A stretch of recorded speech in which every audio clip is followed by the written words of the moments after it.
It's time for Paris Tiger Sports on the Paris Sports Network.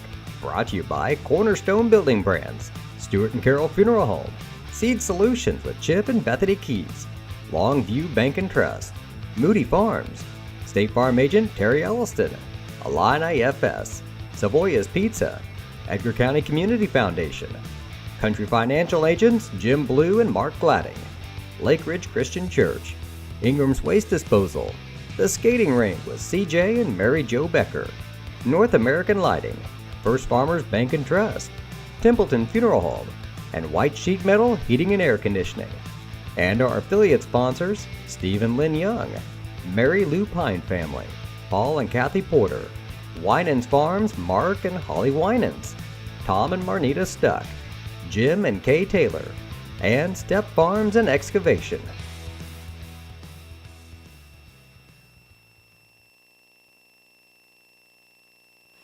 Good evening, ladies and gentlemen, and welcome to Mount Carmel High School. I'm BJ Pheasant alongside Lenny Irwin. Paris Tiger football ready for you tonight, live from the Snake Pit. Aptly named one of the neater stadiums you'll see, though, in the LIC Conference, Lenny. Boy, it is. It's unique to anything that I've ever seen. First time I came down here, I was totally impressed. I'm not sure I would want to climb all the way down to the bottom, though, to sit down here in the front row of those concrete bleachers, though, and then have to climb all the way back when the game was over. I think if you're sitting in the front seats, you might be parked over here behind us. It might be easier. You just walk all the way over and go up a few steps, maybe, then have to head all the way down. There's a long way up there for sure. Now the Tigers come in tonight 1-1 in the conference. Mount Carmel undefeated in the LIC. Got the standings here for you. We are 1-2 on the year, aren't we now? Yep. Yep. No. 2-2. 2-2 overall. Yeah, overall. 1-1 in the conference. Right. Mount Carmel comes in at 3-1. They are 2-0 in the conference. Their only loss coming in the first game of the season to Gibson Southern out of Indiana. Lost that one 21-14. They took out Effingham the next week, though, in double overtime, 36-30. That's a pretty impressive feat there. Yes, it is. Quiet out there at the moment. Still 6 minutes on the clock, but the teams will come back out. They'll slap some more time on there. Maybe not. Depends at the beginning of the game. That's I true. know at halftime they always put the on. extra 3 minutes on. Because both teams have already been out and warmed up for well over 30 minutes. And still beautiful weather towards the end of September. Yes, this is about perfect for football. I'm not sure what it is right now. I'm guessing it's probably the upper 60s. We've seen it spitting snow on Halloween. That's only a week away here, or a month away, and we're nowhere near fall temperatures yet. That's fine by me. Yeah, it's been pretty nice. Today was just about as good as it gets, as far as I'm concerned. I mean, you're still golfing. It's pretty impressive. Yeah, it says right now it's 77 degrees, according to the Storm Team 10 out of Terre Haute. So that's a pretty good deal. 77 degrees at kickoff. So no breeze to speak of down here. They have the field turf about as level and fast a playing surface as the Tigers will see this season. And hopefully the offense can take advantage of that. Yeah, we won the toss and deferred to the second half, so hopefully that's an advantage for us. Maybe our defense could come out and stop them without scoring.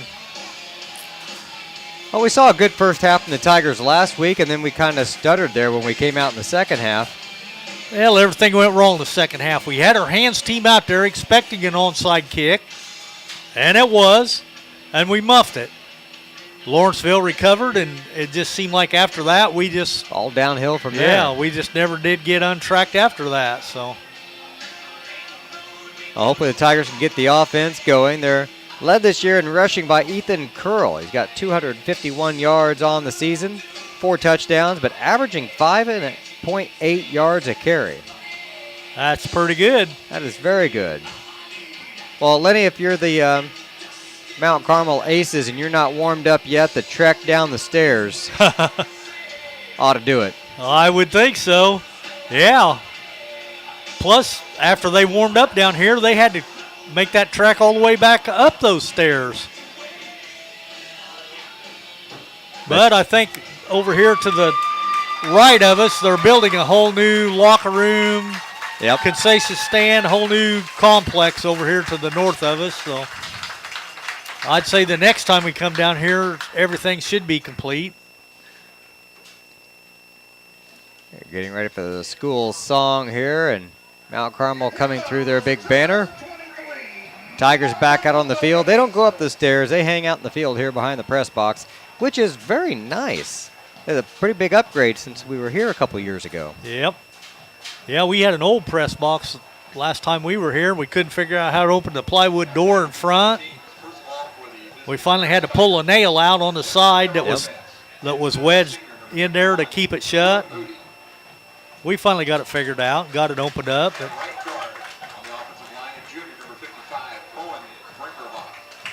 They're announcing the starting lineups for the Tigers.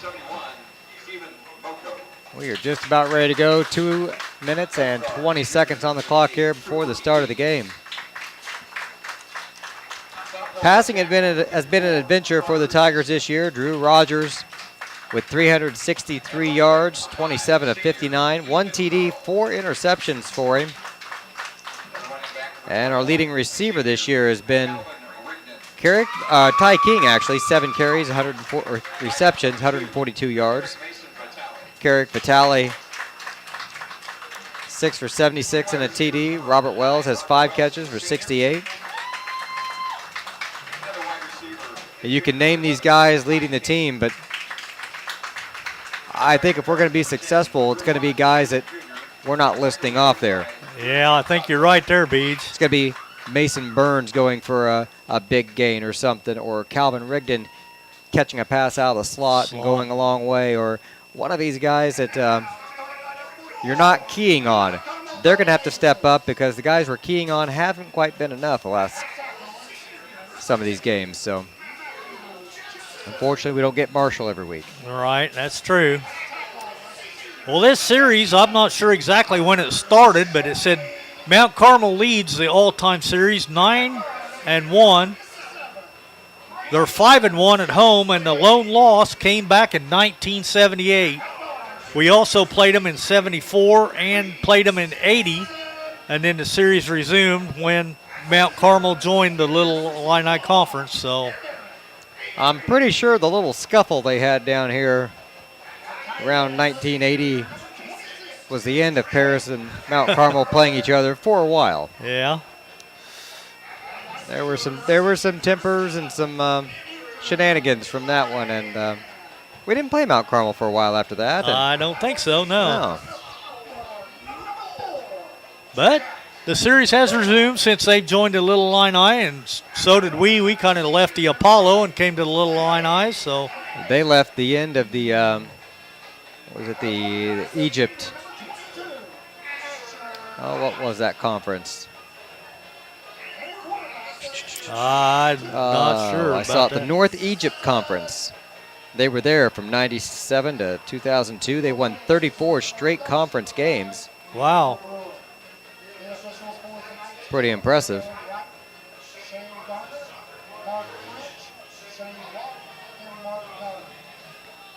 So they are 86-2 against the LIC teams.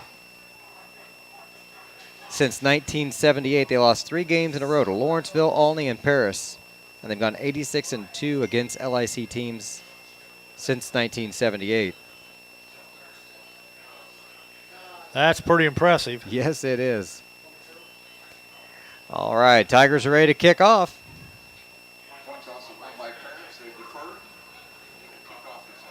Looks like Wells is going to tee it up out there on the 40-yard line.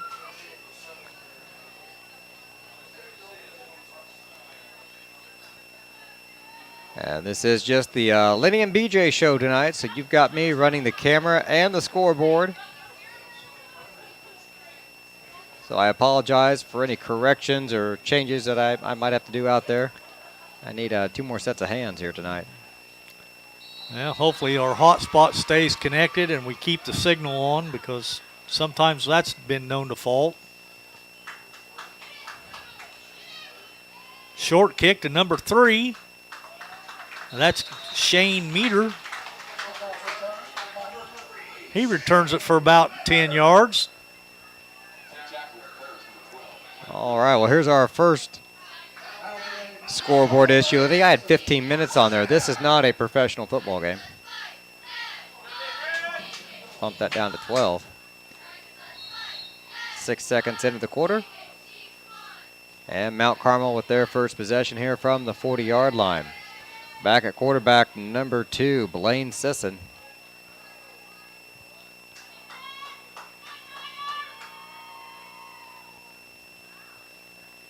He'll take the snap and hand it. Nope. Fake the handoff. Keeps it to the right side. Big gain up the middle. First down and more.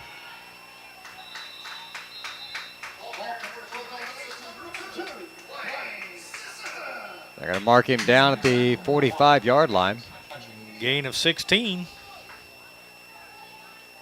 Well, you can see why he's one of their leading rushers on the year. That's for sure.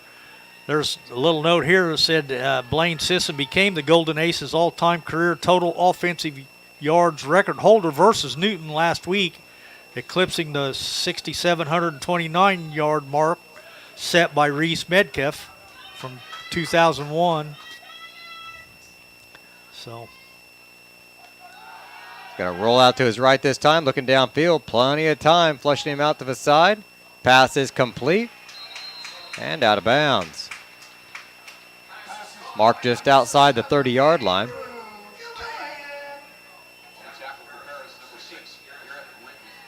Rigdon on the tackle for the Tigers. Okay, I'm assuming that was Gillihan that caught it. I believe so. He's their best receiver anyway.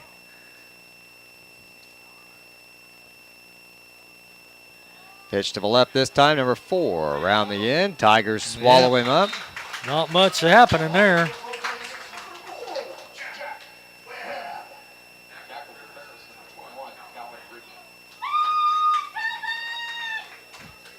All right, they're proud of Calvin. That's good.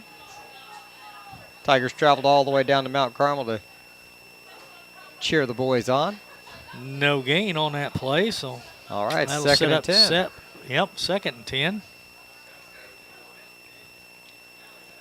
It's like kite in the backfield. They fake it to him. Sisson rolling to his right. Over the middle is complete. Big hit out there, but the pass is complete. Probably a first down. Yep, he got it.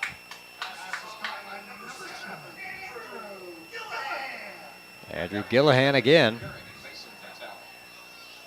Mason Vitale on the tackle for the Tigers.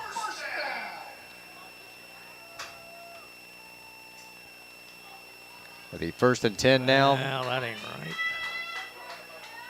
At the Paris 20-yard line. Sending Gillihan in motion into the slot. Up the middle of the ball carrier is going to be Kite. Doesn't get too far.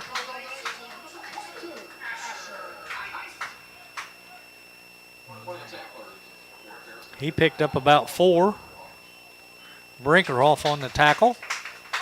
Yep, second and about 6 here from the 15-yard line.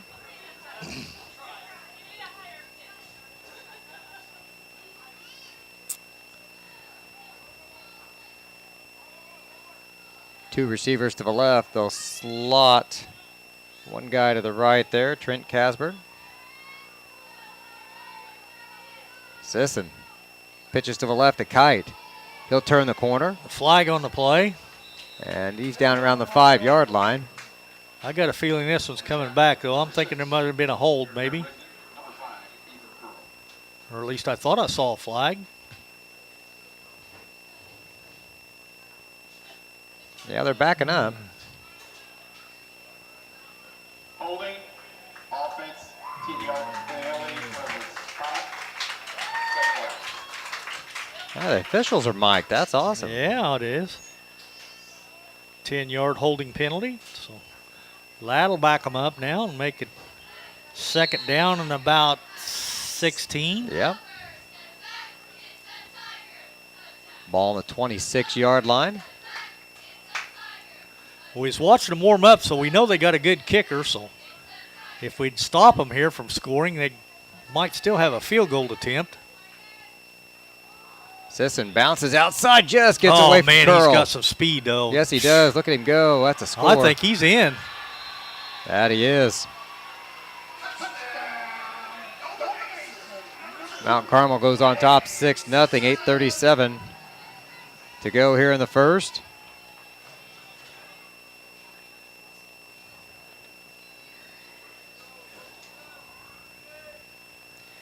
Well, he's got a whole nother gear. Yes, he does.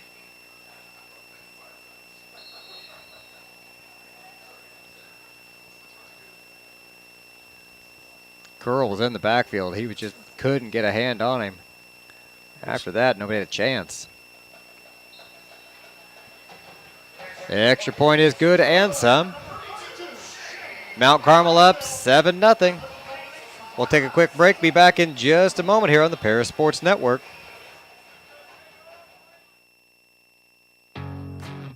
Farm Credit Illinois is a proud supporter of the Paris Tigers athletes and the surrounding farm families. Farm Credit blocks appraisal costs and lender fees and defends our borrowing members with free repricings as the market allows. Farm Credit helps farmers score with annual cash patronage. Team up with a cooperative helping farm families succeed and let us help lead your agricultural business to victory. Best of luck, Tigers, this sporting season. Cornerstone Building Brands is the largest manufacturer of exterior building products in North America, servicing commercial, residential, and repair and remodel markets.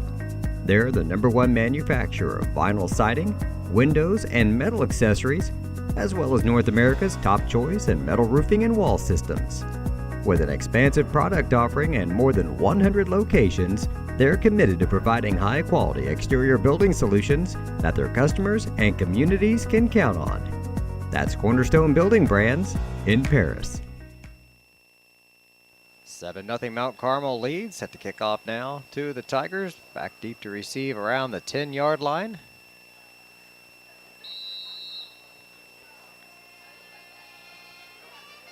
And it's an onside kick. Yep, and it took the high bounce, and I think they recovered it. They did. Man, oh, man. A deep onside kick. Now they're up 7-0, and they'll have the ball around the Paris 38-yard line.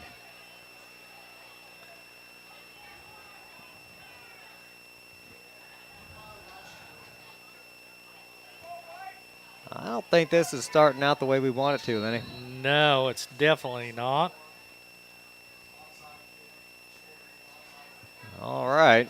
Mount Carmel with the ball again. 1st and 10, the Paris 38. 8:37 to go here in the first quarter. Out of the shotgun. Sisson will send Kite to his left. Looking deep down the left side of the field. Dodged one there.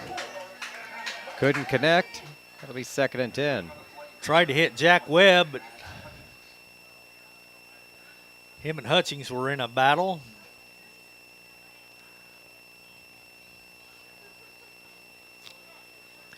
That'll bring up 2nd and 10. A quarterback that can run like that, but it's not afraid to air it out. That keeps you honest. For sure. Makes you stay back, and cornerback's got to play their best game here. Sisson back to pass again.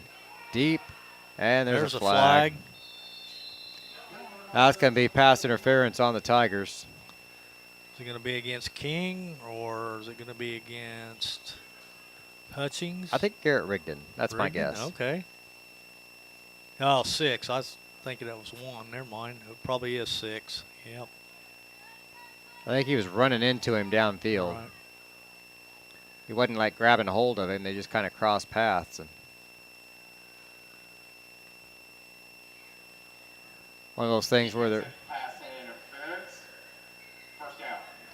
They were both running like a corner, and then as the ball's deep, the receiver suddenly breaks deep, and you're behind him, and he runs into you, and it's interference. Yep, minus 15. Not much you could do on that.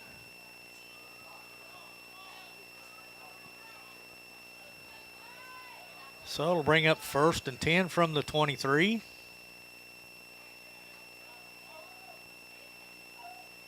Sisson back to pass again, deep into the corner, going in the end zone. Oh, Webb was there.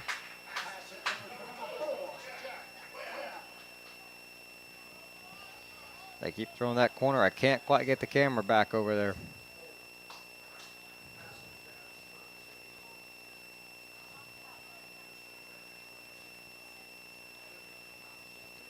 And it's going to be 2nd and 10 Yep. now from the 23. So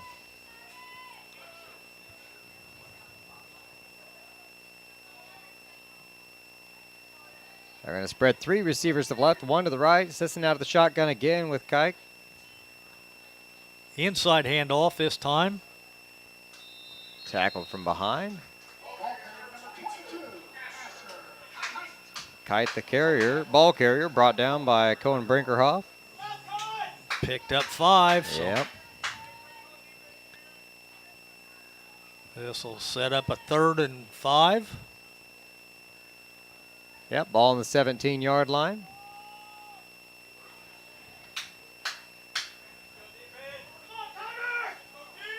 Same setup again out of the shotgun. Trips to the left. Oh, ate him up outside. There's another score.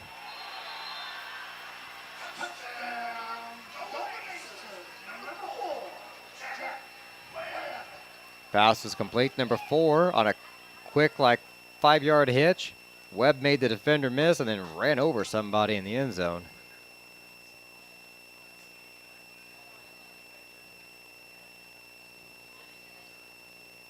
Puts Mount Carmel up 13-0.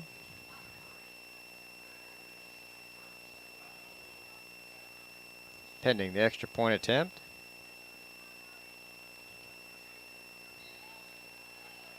Perfect.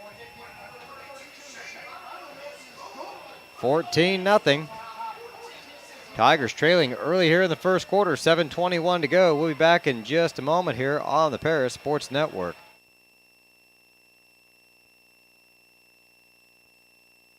With 2 convenient locations in Paris and Kansas, Templeton Funeral Home is always there providing the care and service you and your loved ones deserve.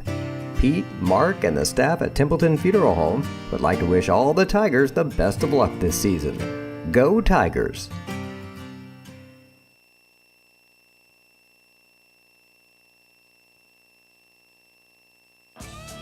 North American Lighting is a leading supplier of automotive lighting systems in North America, and they're proud supporters of Paris Tiger Athletics. They'd like to wish all the Tigers the best of luck this sporting season.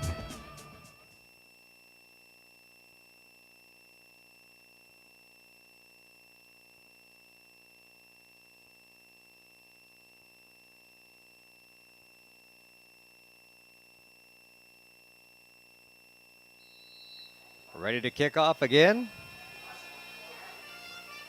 High little bloop kick, dropped by the Tigers. Managed to pick it back up. Not a onside kick per se, but they're hoping to get something like that. Drew It Rogers just about out there. worked, yeah, because Rogers dropped it. Luckily, he had time to pick it up before they hit him. So Paris will get a start finally on offense. You don't see your starting quarterback on the kick return team very often. A little different. All right, Rogers out of the shotgun. 3 receivers to the right, 1 to the left.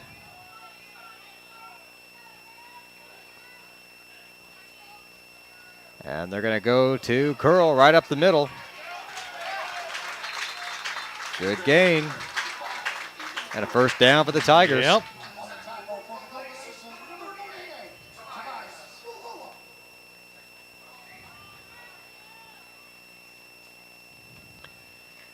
Ethan picked up 11 on that carry.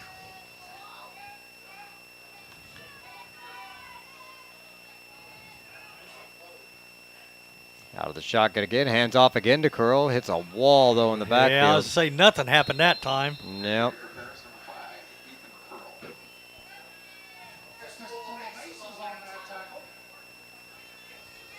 And they gave him the line of scrimmage, though. No game.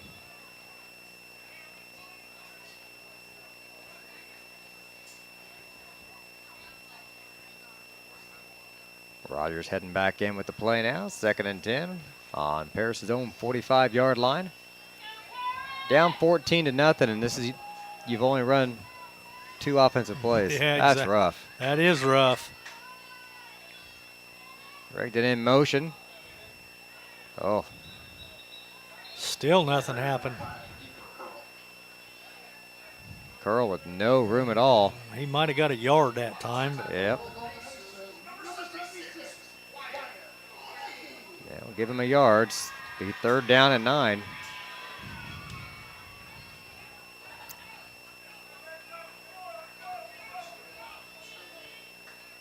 Had a big hole in that first carry. The second 2 times here, he's there's nothing no there. daylight. Nothing. Looks like Ty King's coming out wide this way. Everybody else is going the other way. Over to the left. Pass is complete.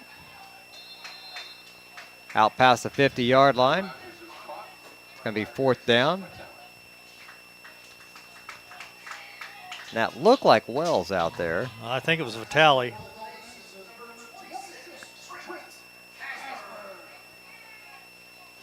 That's who it looked like to me anyway when he come up from the pile. All right. That's who I gave it to anyway. The tally's on the near side this time with King. Going for it on 4th down, 4th and 5. Yeah, what do we got to lose? Maybe we can draw them off sides, I think is what I think they're that's trying. what they're but working on. That's not going to happen either because now we're either going to take a timeout or Yep, they'll have to use a timeout. 4:44 to go here in the first quarter. Tigers will take a timeout, so we'll take a real quick one as well. We'll be right back in just a second here on the Paris Sports Network. Located at the Paris Airport, Seed Solutions wants to wish the best to all Paris Tiger teams this season. Contact Chip or Bethany Keys at 251-0153.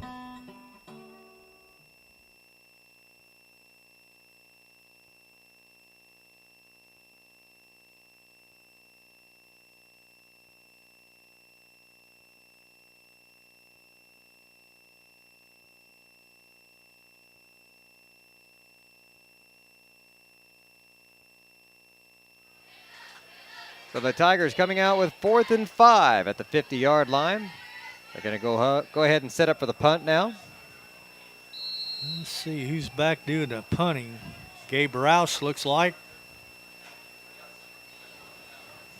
Decent punt. Takes a good Tiger bounce, rolls all the way down inside, just to the 10-yard line. So we'll take that.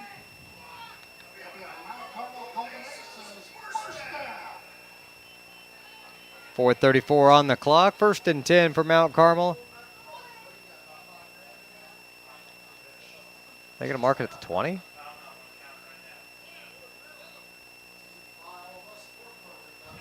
I'm guessing maybe they say that's where Must have gotten touched. our guy first hit it maybe. Okay. I didn't notice they touched it there. That's a bummer. I seen it look like it, but I thought it maybe hit their guy, which that would have made it a live ball, but Yep. I guess it didn't. It must have been us. System with everybody spread out again.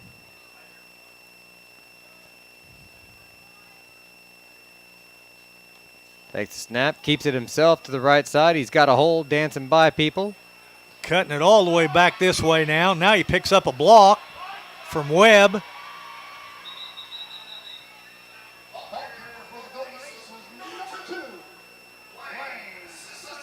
He just put the brakes on it, coasted out of bounds. Yeah.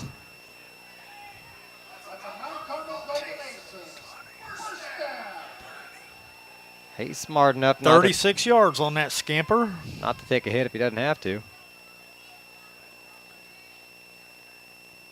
The 2 or 3 yards he would have gotten, not worth getting getting hit hammered, for. yeah, if you can dodge it. Stops the clock, 4:23. Sending a man in motion. That's Webb. He Pitches pitches it to him. Webb. He stumbled, loses his balance, and still picked up about 6 or 8. Oh, they're just picking up yards in chunks.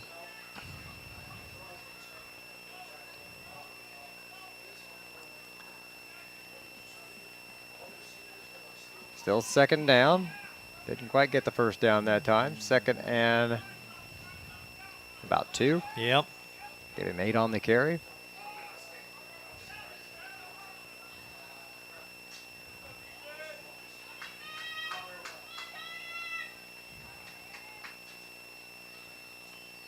Sisson the inside, a handoff to Kite. Got a tackle, he slips away. First down and more.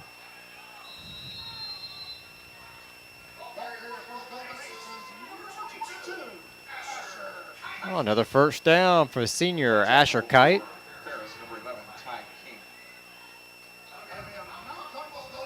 Again, I thought they had him for no gain there. Yeah, Just just about out of there.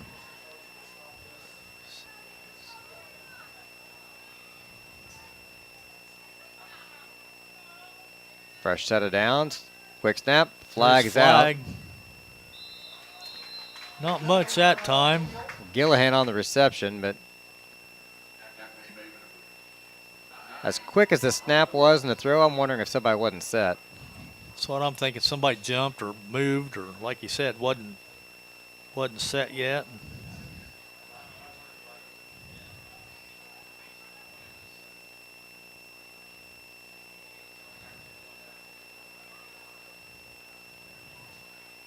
Illegal formation. 5-yard penalty. Replay. Second down. All right, so they keep moving guys over into the slot there, just off tackle. So my guess is the tackle wasn't covered. Something along those lines. Well, they definitely do move a lot of guys around. Whiteouts are in motion. Backs coming out of the backfield up to the line.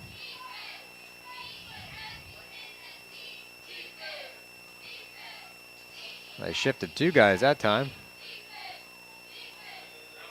A handoff to Kite again. Curl just slides off of him. Had him for a second, but just couldn't bring him down. Oh, we're just like half a step from stopping these guys for no gain.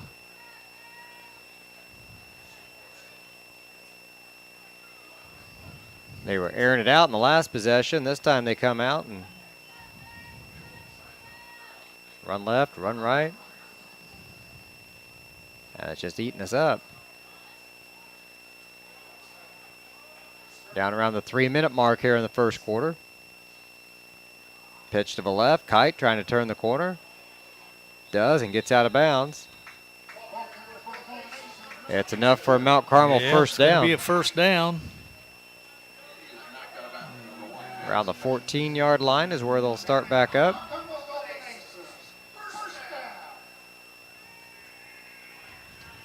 I got 2 announcers down here, Lenny. One that gets excited and one that doesn't. One that just kind of calls it the way it is, huh? Yeah.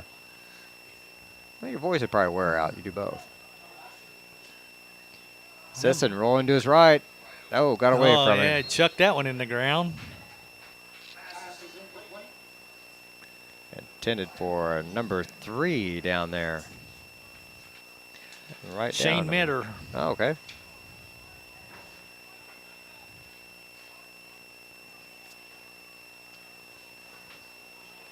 Stops the clock, just under 3 minutes to go. He's 2nd and 10 on the Paris 14-yard line.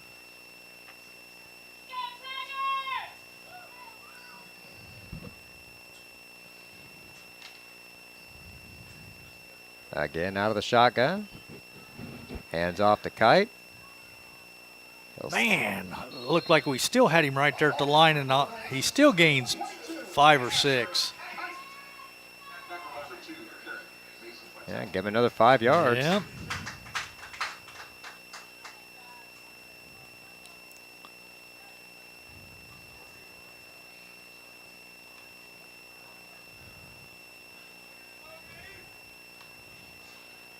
2.5 minutes to go here in the first. No hurry, they just saunter up to the line.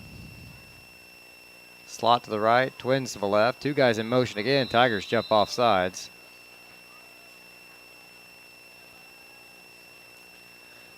Well, that'll give them 5. That'll be enough for a first down, probably. Yeah, they're ready to jump on it, and seeing those two guys shift like that drew them off.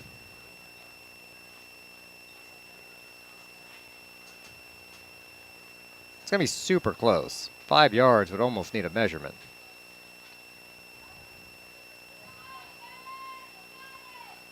Encroachment, defense, first down. All right.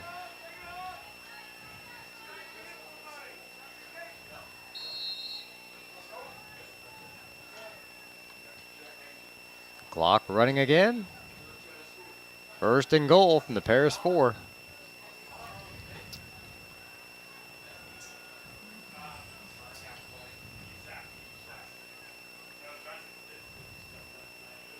Sisson rolling to his right, flips it over to his right to Kite, going for the corner, cuts it back in, loses his footing. Yeah, he slips.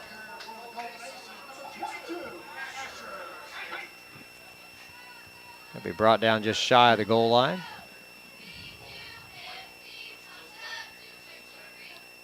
Now this field turf, you can tell when they're slipping. You see all that tire flying up out there.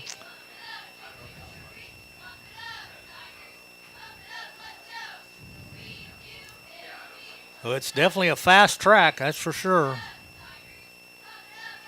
Twins wide to the left. Keeps it himself. Oh, he Stood don't him make up. it. Yeah, good job.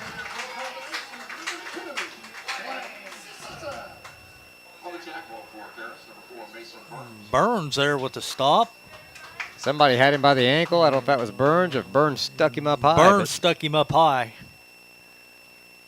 No gain on that play. 3rd and 2. Tigers getting a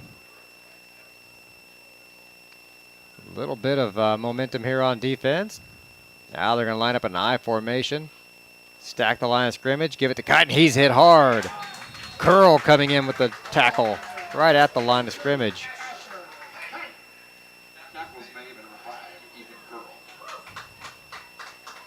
I think he might have got a yard maybe, but I'm not sure if he did or not. Curl was shot out of a cannon on that one. And he comes right out. They bring another defensive back in. Look at the quarterback sneak here, and they're just going to power it in this time.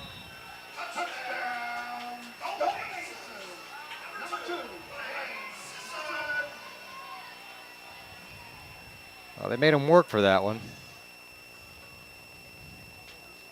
Goal line stand there, just fell a little short. 20-0, Mount Carmel on top.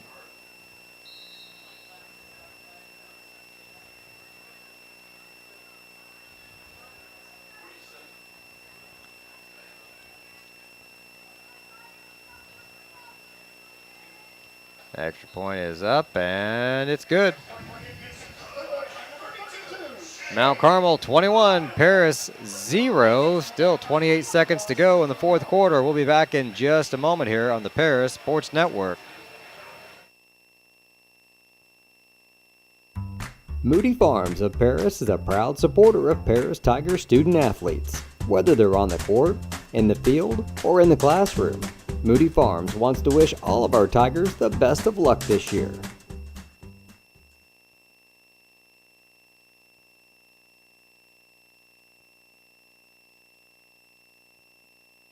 Terry Elliston has been your good neighbor State Farm agent since 1981. They focus on auto, home, life, farm, and business insurance, along with financial products throughout Paris and the surrounding areas. Their mission is to put the interest of others ahead of their own. They're committed to doing whatever is needed to meet their customers' needs and to truly be a good neighbor by serving the community in which they work and live. Call State Farm for a free auto insurance quote at 465-8548. Welcome back to another Mount Carmel kickoff. Lenny, going to see what kind of a club he pulls out of his bag. They've got the ball on the hash mark here to kick off instead of the middle of the field. High kick. This one may go out of bounds. And it does. Well, that'll help us. Best field position of the night.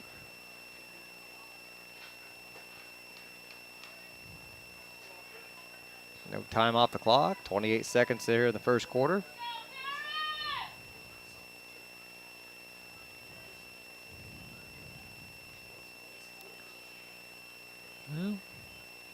Kickoff out of bounds. BR ball at the 35. 5-yard line.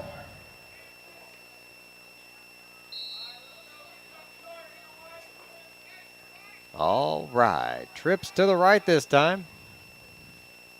Looks like Burns in the backfield. Rigged it in motion. Lines up in the slot. Handoff to Burns. Protecting the ball. Can't quite get around the corner. Probably gained a couple, though. Yep, he got 2. That's not enough, though. He's second down and 8 from the Paris 37. And that is the end of the first quarter. Your score, Mount Carmel 21, Paris 0. We'll be back in just a moment with second quarter action here on the Paris Sports Network.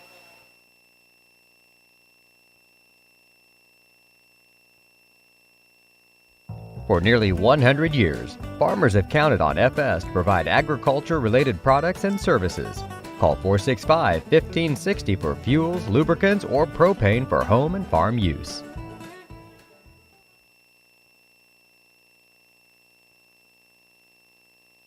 We are many, we are one. You have so much to give, continuing what we've begun, helping our families to truly live. I will, you will, together we will show some heart, do our part, take a compassionate stand for good, forever, for Edgar County, ECCF. Edgar County Community Foundation. Welcome back. Second quarter action here from Mount Carmel High School. I'm BJ Pheasant with Lenny Irwin. Okay, Lenny, I don't know if you saw this on their stat sheet here. Shade Loudermilk has made 13 consecutive extra points over the Aces' last 3 games. The school record's 21. Well, he's got 3 more tonight. That gives him 16. 16, yeah. Needs 5 more, shared by a couple players. Wow, I hadn't noticed that, but they got all kinds of stats on this thing. Yes, they do. Oh, knocked incomplete. Senior safety Andrew Gillihan got good hands on offense. Couldn't hang on to that one.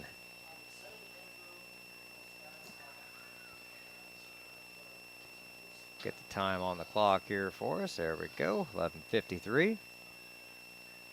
3rd and 8 for the Tigers.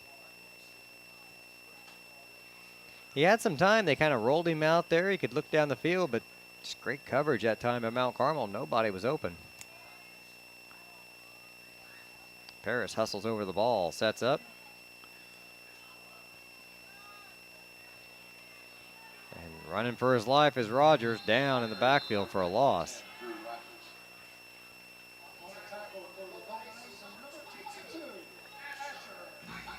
They brought the heat that time, and Yep. that'll bring up a big 4th down. He lost a couple.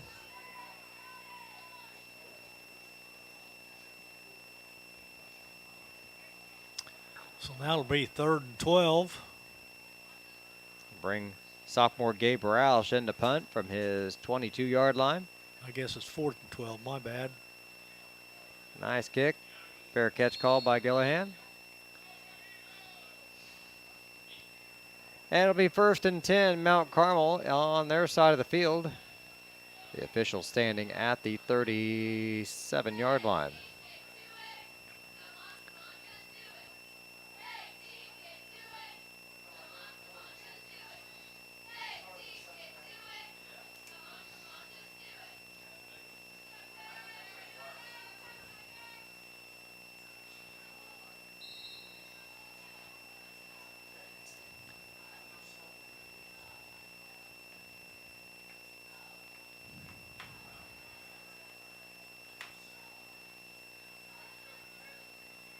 Same formation. Sisson takes it himself. Again, steps right through a tackle, and he's gone. There he goes. Yep. He is a track star out here.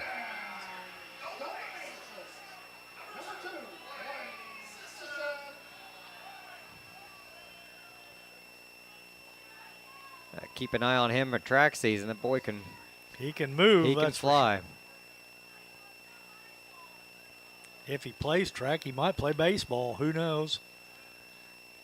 Well, if he plays baseball, he ought to at least come out and run the 100 and then go back and play baseball. Your team needs you.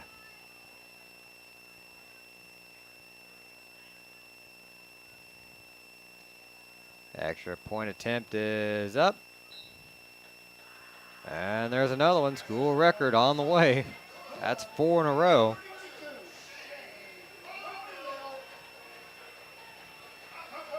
And it's 28-0. We'll take another quick break. Be back in just a moment here on the Paris Sports Network.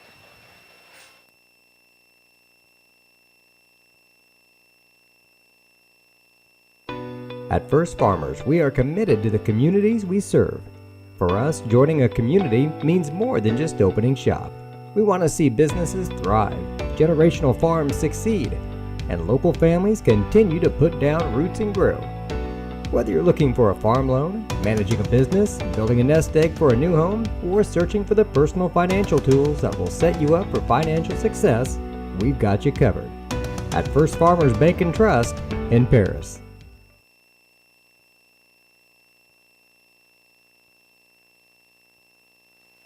Ready to kick off again, teeing up from the other hash mark this time.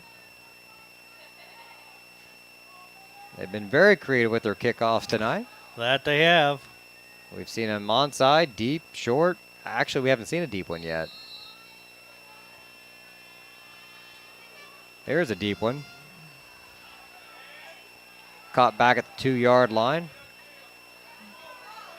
Backs up. That's not good.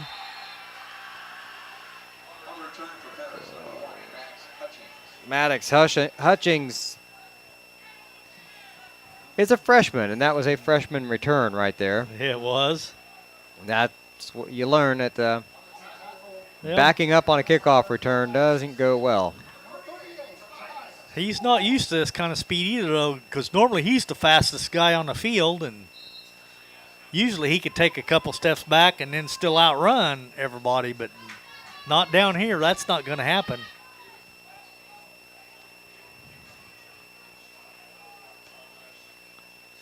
Hand off for the Tigers, hit in the backfield and dropped for a loss.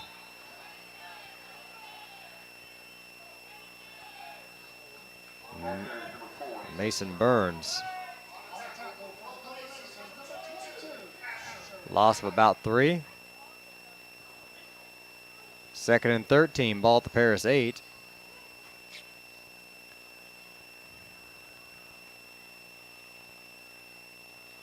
Making some changes, sending in Brody Bishop on the line, replacing Cooper Keys.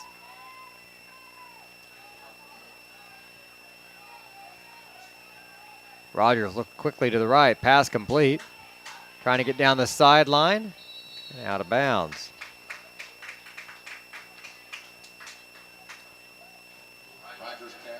Ty King on the catch.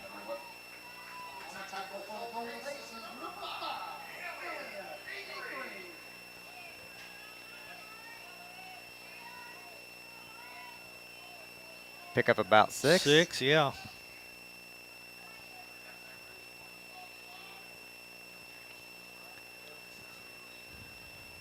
Makes it 3rd down and 7.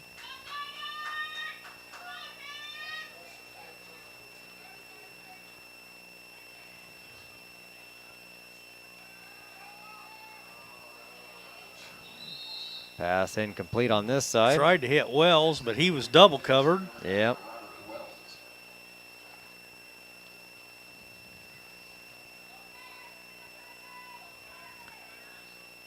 So now it's going to bring up 4th down and about 7.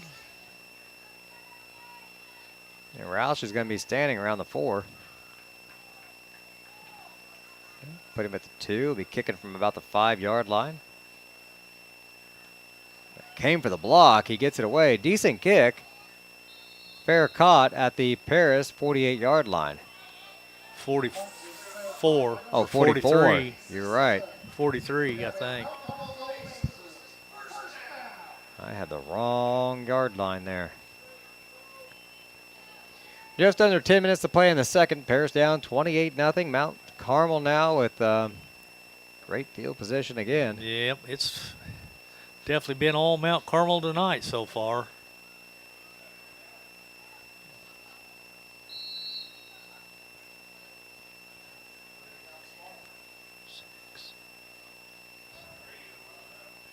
We've only ran 10 plays on offense. My. Sisson rolling to his right. Fires it downfield. Pass incomplete. Great deflection back there in the secondary by the Tigers. Maddox Hutchings actually was kind of burnt there, I thought, for a moment. Used that speed to catch up and deflect the pass. 2nd and 10.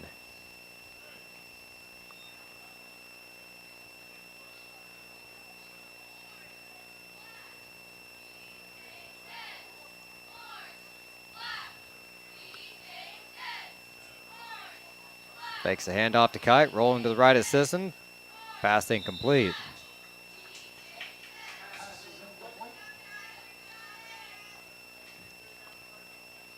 Bring up 3rd and 10.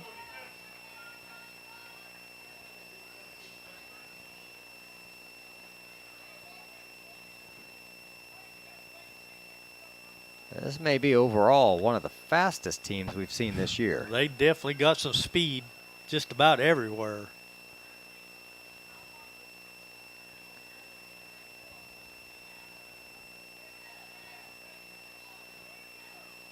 Out of the shotgun, moving Kite over to the left. Fake it to the guy in motion, and a little lob over to Kite on the sideline. Makes the first guy miss, and he's going to be short of the first down.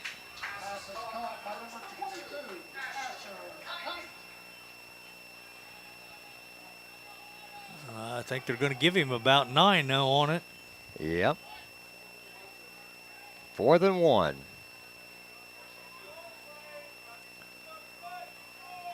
They're going to bring everybody up. That's that quarterback sneak formation they used at the goal line. They're going to do it again. Why not when you can sneak for 7 yards? Stop the clock here to move the chains. 9:10 to go. 1st and 10 on the Paris 28-yard line.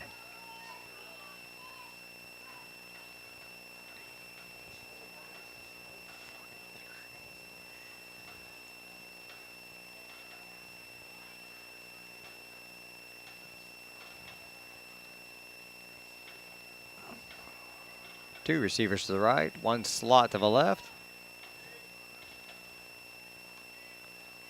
Sisson quickly lobs over to the right, complete to Gillihan, 1st down.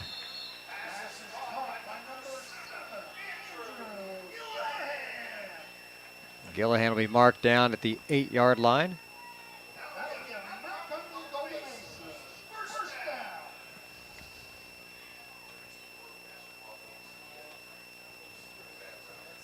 Well, Mount Carmel's just doing about whatever they want to do, Beads. Pretty much. It's just pretty much like an organized practice for them.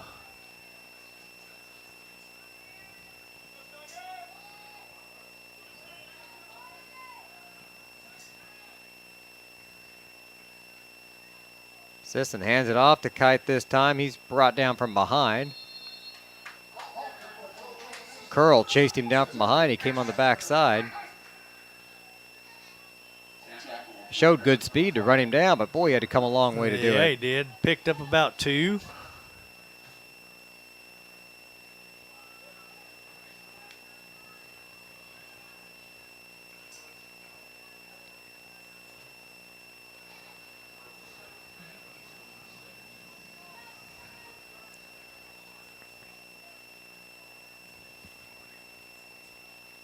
Second and 5. Man in motion again. They give him the handoff, jet sweep around the corner, and he's walking in. Gillihan for the touchdown. 5-yard scamper.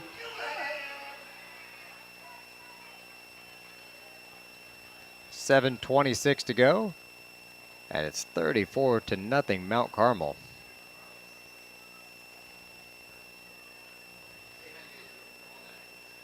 Hey, it's homecoming here too, Lenny.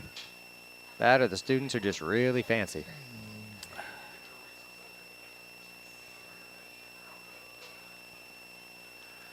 I think I did hear somebody say it was homecoming, so. Another extra point attempt. That one's good. 35, another 5 extra points. Well, I guess him 18. He's only 3 shy of the record now. Look out. Tigers down by a bunch. 7:26 to go in the second. We'll be back in just a moment here on the Paris Sports Network.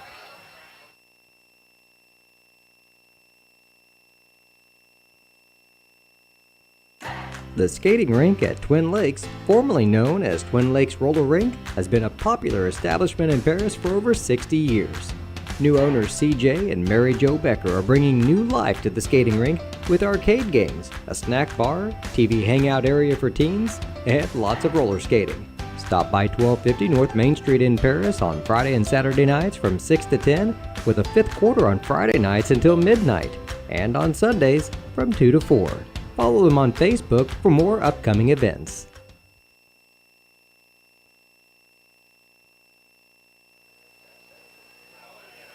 .7:26 to go here in the second quarter. Ready for the kickoff. Mount Carmel teeing up on the far hash mark again.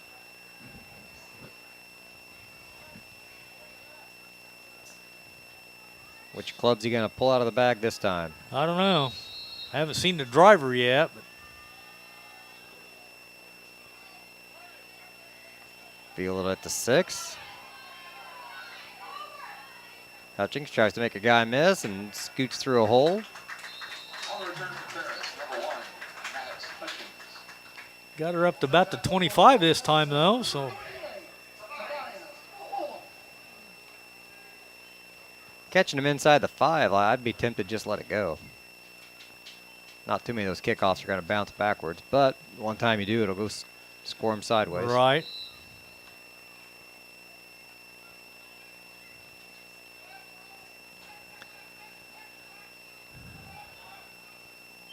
Trips to the left this time for the Tigers.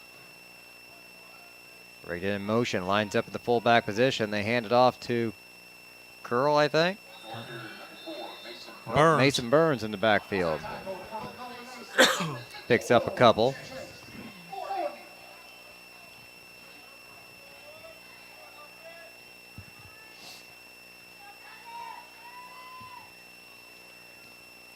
Give him 2 yards. 2nd and 8 now on the Paris 27-yard line.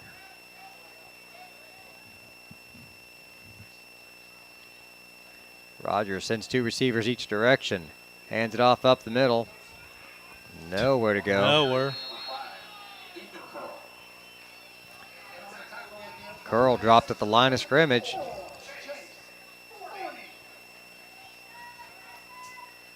Third down and 8.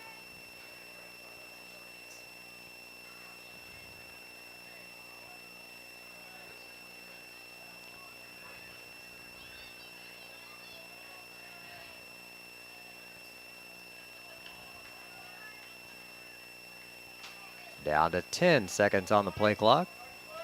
Sending 3 receivers wide to the right. Showing blitz. Screen pass backside to Curl. Slips a tackle. And out of bounds.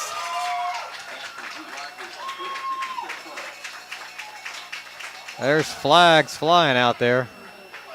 There's a lot of John going on after the play.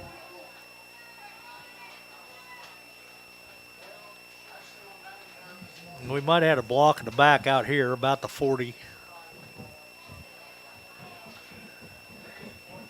I'm thinking it might be after the play. Yep. Okay. I saw it. After the play, there was some jawing back and forth there between Curl and Gillahan. And then Gillahan was pointing at the scoreboard. I don't know what was said back, but that was enough for a 15-yard penalty and the biggest play of the night for the Tigers.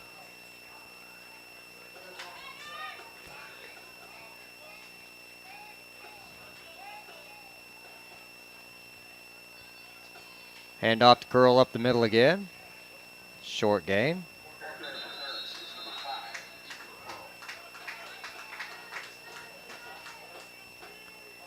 Well, he got more than I thought.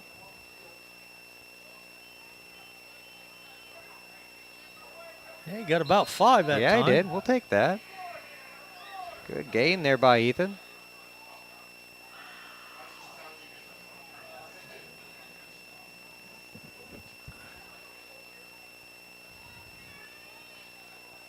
Second and 5.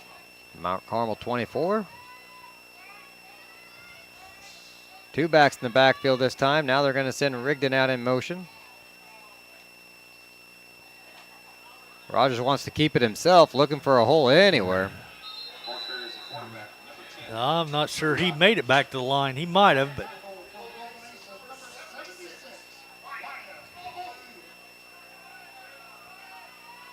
They're going to say no gain. no gain, so That's generous.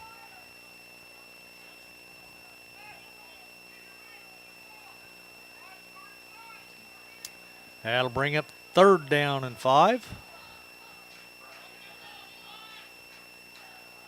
Ball on the 24. Burns in the backfield. 3 receivers to the right.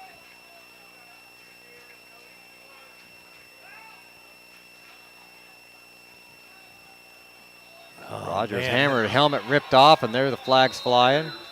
That might be a face mask there. Well, the helmet went the wrong direction.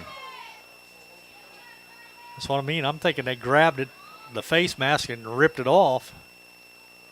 I don't know.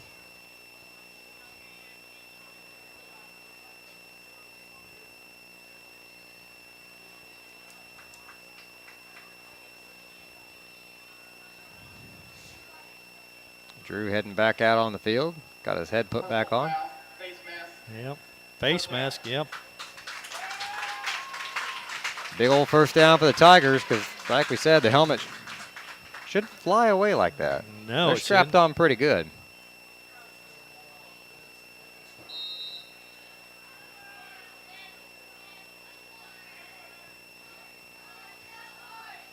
Just over 4 minutes to play here in the first half. Tigers driving thanks to about 30 yards in penalties or something. 1st and 10 with the ball on the 13-yard line. 3 receivers to the right. Burns looking to pass. Nope. Rogers kept it. I thought maybe Burns was going to try something funny on us there.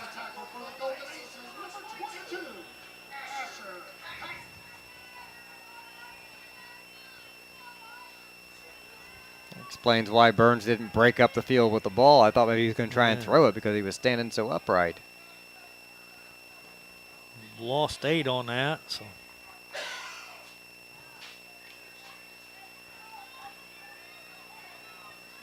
Second down and 18. 3 receivers to the near side. Looking that way. Pass complete. Pass is complete from Rogers to number 9, Robert Wells. On the tackle for the Golden Aces. Wells complete. Gets up near the original line of scrimmage. A yard short. Make it 3rd and 11 now with the ball on the 9. 2:40 to play in the half.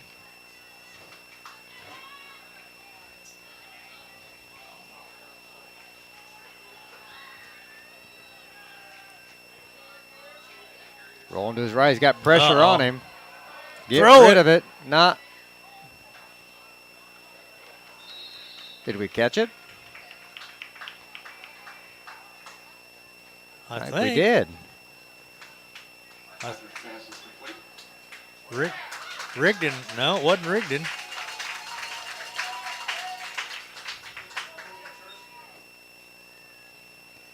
I think it was Ty King, the way they were high-fiving him coming back to the huddle. I think so, yeah.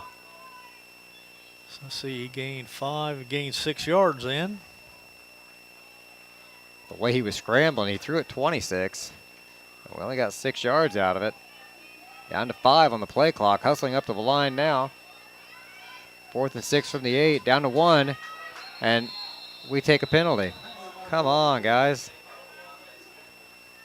Do we take a penalty or timeout? There's a flag. I hope we got the timeout called. False start, quarterback. I guess not.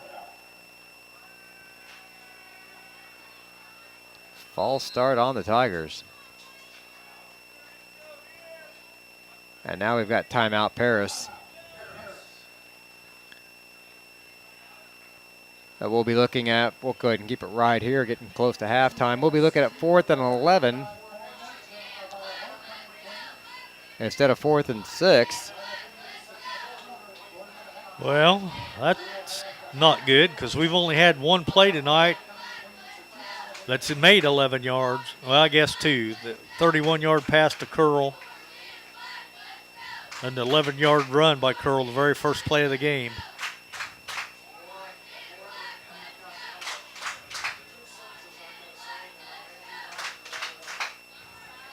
The penalties have really helped us on this drive, and then they came back to bite us. But I'm not real sure there. Scrambling up to the line, play clock running out. Yeah, I don't know why we didn't just call. We called the timeout anyway. Why didn't we call the timeout before the penalty? Yeah, I'm not sure how settled the boys were, how successful that play would have been. Now at least we've got a plan coming out. 4th and 11, 1:38 on the clock. Well, 4th and 10, they're gonna say. Either way, ball on the 13-yard line.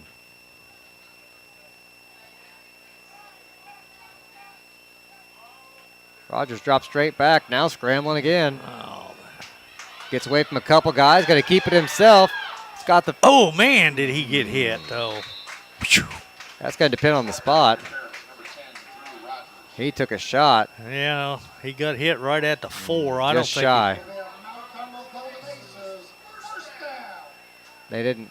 Oh man, he gained 9, but we needed Yep. 10. Paid for it. My goodness, he took a shot.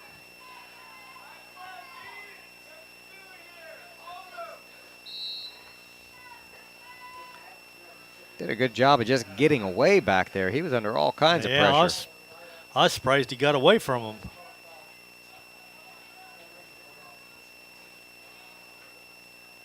Sisson standing in his end zone for the snap. Rolls to his right. Throws it back across the field. Complete. And I think he's going to run him down. That was Webb, though. Okay. Maddox Hutchings was able to run him down finally after getting burnt on the route.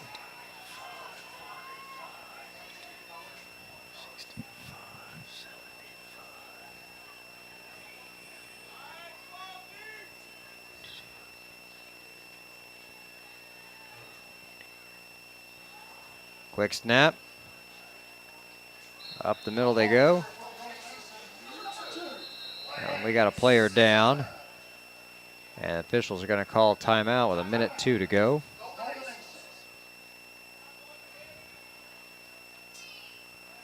Now he's up moving around. Number 57, a little ginger there. Be senior guard Tinsley Grayson. So good to see him up. He's going to limp over to the sideline and get checked out. Well, we've slowed him down a little bit here so far in the second quarter. We just got to keep him out of the end zone now. 21 points on us in the first quarter. They scored 14 here in the second.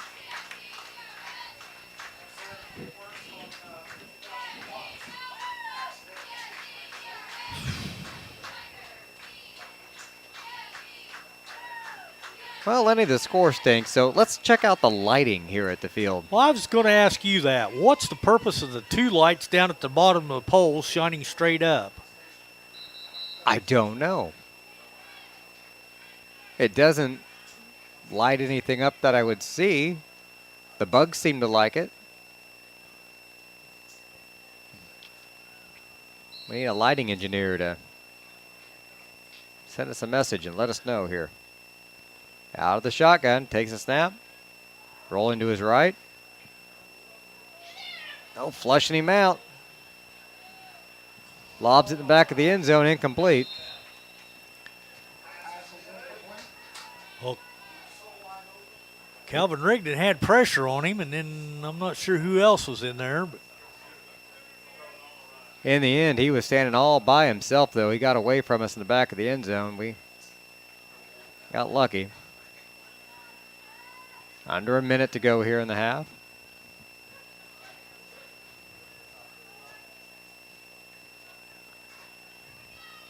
You're afraid to attack him. You just got to kind of stay in your zone, because if you miss him, he's gone. Stay in your lane there. Rolling to his right again. Cuts back across the field. He's going to walk in. There's a flag. A late flag down by the goal line. I think they're going to call an illegal block. That one's going to come back. It's going to go on number 77, I think, Connor Shelby.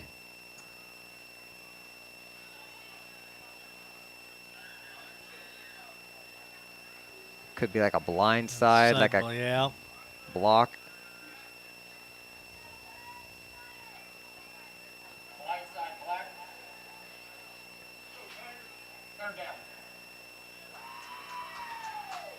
That's what it is. Yeah, 15 yards, yeah. He just cleaned the clock of one of our guys down there. I think it was Dylan Flores Amaro.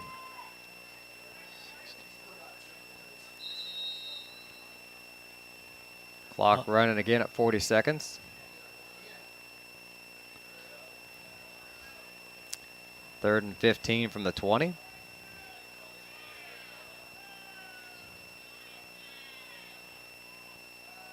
Sisson rolls to his right.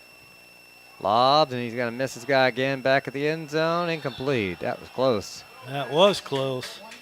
Didn't throw it as deep as I thought he did. That's going to bring up fourth down now. Are they going to kick a field goal? I think they are.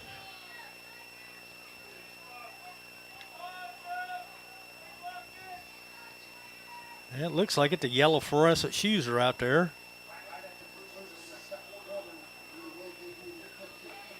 Number 32, Shade Loudermilk. He is a senior this year. Ooh, high snap. They get it down. The kick is up, and it's going to be no good. Just off the mark. Would have been like a 36-yard field goal there. You wonder if the high snap threw him off just a little bit, but it fell, I think, just short and to the left. So the Tigers hold. They'll get the ball back.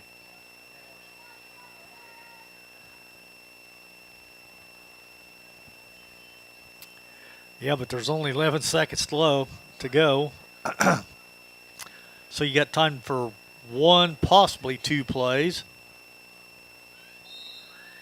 I think we got one timeout left, so you could possibly get two plays, probably. Hand it off right up the middle and let the clock run, I think. I think you're right. No gain on the play. That was Curl. And that is the end of the half. The score, Mount Carmel 35, Paris 0. We'll be back in a few minutes with some halftime stats here on the Paris Sports Network.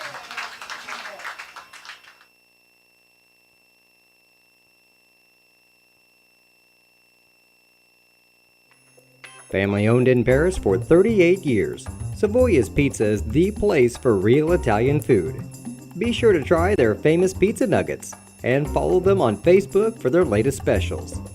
Stop by 327 North Main Street for carryout or call 217-463-2500 for delivery.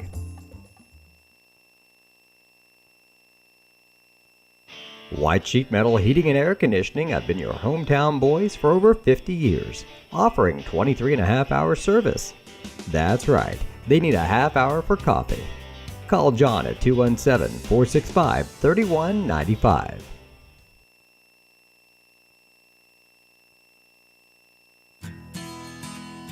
Country Financial representatives Mark Gladding, Jim Blue, Katie Schopmeyer, and Dan Phipps proudly support our student athletes. Give them a call at 465-8320 or stop by their office at 802 North Main Street in Paris.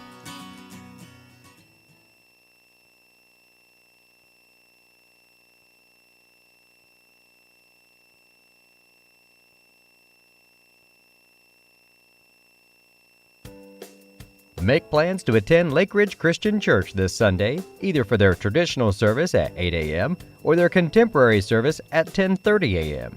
There's something for everyone at Lake Ridge, from infants to the more seasoned generation. Visit their website at lakeridgechurch.org or find them on Facebook to watch their service each Sunday morning at 10:30.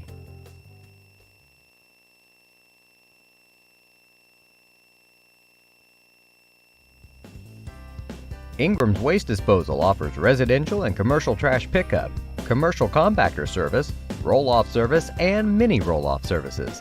Call Scott, Kathy, Mary Jo, or Bethany at 465-3335. Ingram Waste Disposal, proudly serving Edgar and Clark counties since 1950.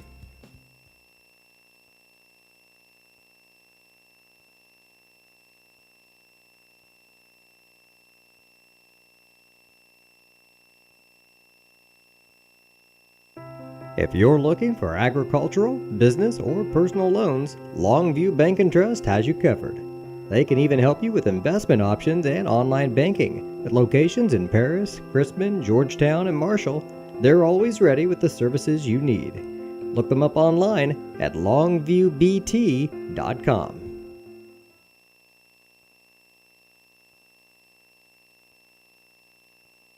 The Paris Sports Network would like to give a big thank you to our affiliate sponsors for their support of Paris Tiger Athletics.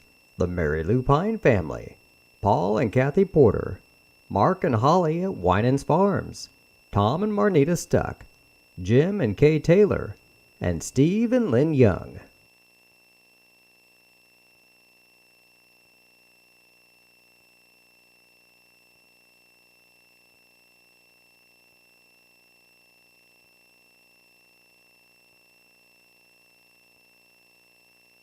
The Paris Sports Network would like to give a big thank you to our affiliate sponsors for their support of Paris Tiger Athletics.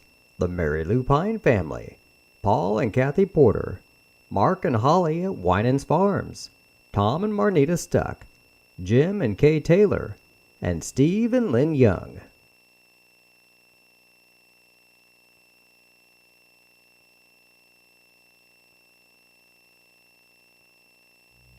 Cornerstone Building Brands is the largest manufacturer of exterior building products in North America, servicing commercial, residential, and repair and remodel markets.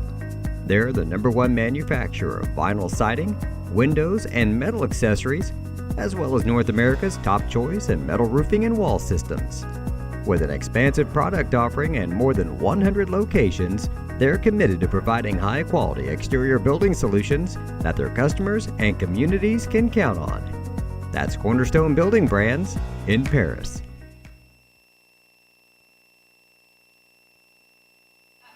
It's halftime at Mount Carmel High School. The Tigers trailing 35-0 here at the break.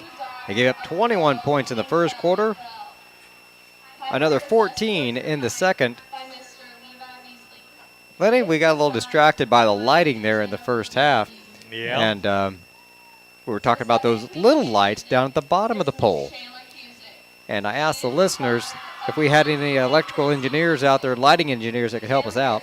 We don't, but we do have Google. Oh, yeah? Yeah, we have Google, or somebody that knows a lighting engineer, I suppose. We want big thanks out there. Carolyn Ray, she looked it up for us, and she always takes care of us. Those little lights you see at the bottom of the pole are to light up the upper part like if a ball gets above the angle of the lighting, then there's no dark spots up there, so they light up and you don't miss the ball. Makes sense. I never thought about that, but yeah, especially on some of these kickoffs where they're up above the light poles. Could be pretty handy. Yep. And here I thought it was good enough just to have all the lights lit up because, you know, we've been through seasons where you thought they were trying to spell letters in the lights because there were certain ones were burnt out. And yeah, these are all nice lights down here. They're all that new LED stuff that's high technology. And every place has these now. It used to be you could drive into town at night and find the football stadium because it was the brightest place in town. Now you might end up at Walmart or the local gas station or something because those parking lots are so bright. But these are some pretty fancy lights they got down here. Quite the setup. It's going to be quite the deal when they get this new locker room and everything, concession stand and restrooms and everything all done over here to the north of us. So it is homecoming night here at Mount Carmel, so they've got all their marching band out there. They're naming the court, naming their king and queen. The boys didn't even leave the field either. They're still down here in the end zone. Of course, half of them are probably on the court, so that's the way it was at ours last week. We had homecoming last week. And I don't want to make them go up all those stairs again and fight the crowd here at homecoming. No kidding. Can't say I blame them there. That'd wear you out going up and down them stairs. Oh, you know it's homecoming. Just a look at those stairs here for you. You got to go all the way up those concrete steps to get to the school up at the top of the hill. That's quite a ways to go. So they'll hang out in the end zone for a while. Well, Lenny, what do the stats look like there in the first half? Well, they're pretty lopsided. They're all one way. They're all Mount Carmel. We'll start with them. Their quarterback, Blaine Sisson, has 8 carries for 150 yards and 3 touchdowns. Asher Kite has 9 carries for 41 yards. Jack Webb has 2 carries for 8 yards. And Andrew Gillum has 1 carry for 5 yards and a touchdown. Throwing the ball, Sisson is almost as good there. He's 6 out of 14 for 151 yards. So he rushed for 150. Ooh. And he throws for 151 and a touchdown. That's just the first half. Yeah. Wow. Receiving, I got Andrew Gillum, 3 catches for 44. Asher Kite has 1 catch for 9. Jack Webb has 2 catches for 98 and a touchdown. And they could have had 3 more points had Loudermilk made that 36-yard field goal right there at the end of the second quarter, but he just missed a little bit to our left. So other than that, I'm not even going to recap all the scoring because they started out in the first quarter, 8:37. They scored a touchdown. 7:21, they scored another touchdown. 28 seconds to go and another touchdown. Then as soon as the second quarter started, 10:59 to go in the second, it was another touchdown, another run by Sisson. And then at 7:26 to go, it was another touchdown, this time on the run by Gillum. So they've scored 5 times in that first half. Stats for your Paris Tigers. I got Drew Rogers, 5 carries for 2 yards. Mason Burns, 3 carries for 1 yard. And Ethan Curl has 6 carries for 17 yards. Throwing the ball, Rogers is 5 out of 7 for 54 yards. Well, that's not bad for Drew. Yeah. I've got Mason Vitale with 1 catch for 4 yards. Robert Wells has 1 catch for 7 yards. He has 2 catches for 12. And Ethan Curl has the 1 big catch for 31 yards. So they don't throw to Ethan very often, but he showed good hands and was wide open on the route on that play. He definitely was. The Tigers have been penalized 3 times in the first half for a total of 25 yards. Mount Carmel, if any kind of weakness at all, would be their penalties. They've been penalized 5 times for 60 yards. So, And they've been some pretty big yeah, penalties there. They've had 3 15-yarders. They had an unsportsmanlike, a real offensive face mask when they ripped Drew's helmet clear off, and then they had the illegal block, the crackback block or blindside block, I think is what they actually called it. But so anyway, that's where we stand at halftime. Mount Carmel 35, Paris 0, but Paris will get the ball to start the second half, and we did push the ball that one time. We had it down inside the 5-yard line. Yeah.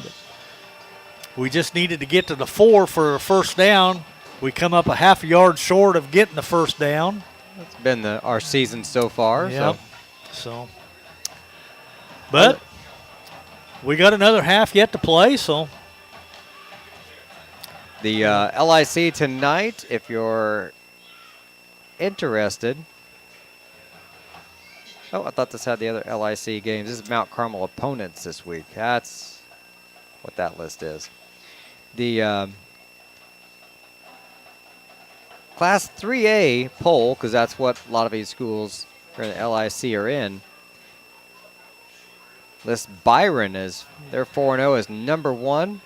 Then Montini, people saying, okay, who are those schools? Then you see St. Joe ranked number 3 in the state. Tolono Unity ranked number 6. So, yep. It doesn't year in, year out. St. Joe just seems to keep. St. Joe and Unity out. both are just powerhouse in football. Well, they're pretty much powerhouse in everything except for maybe basketball. Unity's pretty good in basketball. But. So it's just impressive to see programs that just stand year in, year out, over and over and over. And Paris starting to build a program more like that now. We've had years of playoff success after droughts for decades. And rough season last year, tons of injuries this year. Been up and down. We sit at 2-2 going in tonight. We knew tonight would be a really rough game coming in, as Mount Carmel is undefeated in the conference at 2-0 and 3-1 overall. We're still about 7 minutes away from the start of the second half. Then they'll throw some time on when the guys come back in. We'll take another quick break and be back in just a little bit with more of the halftime festivities on the Paris Sports Network.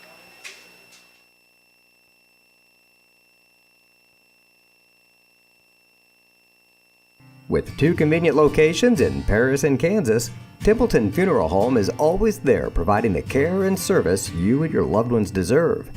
Pete, Mark, and the staff at Templeton Funeral Home would like to wish all the Tigers the best of luck this season. Go Tigers!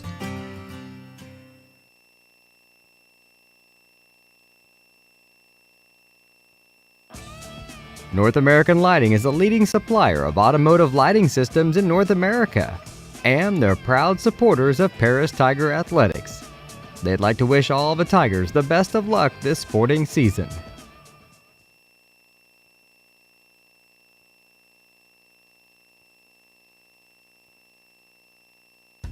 Stuart and Carol Funeral Home is dedicated to providing compassionate and individual attention to every family they serve, sincerely caring for your family's needs.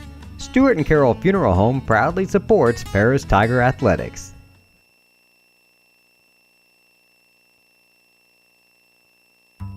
Moody Farms of Paris is a proud supporter of Paris Tiger student athletes. Whether they're on the court, in the field, or in the classroom, Moody Farms wants to wish all of our Tigers the best of luck this year.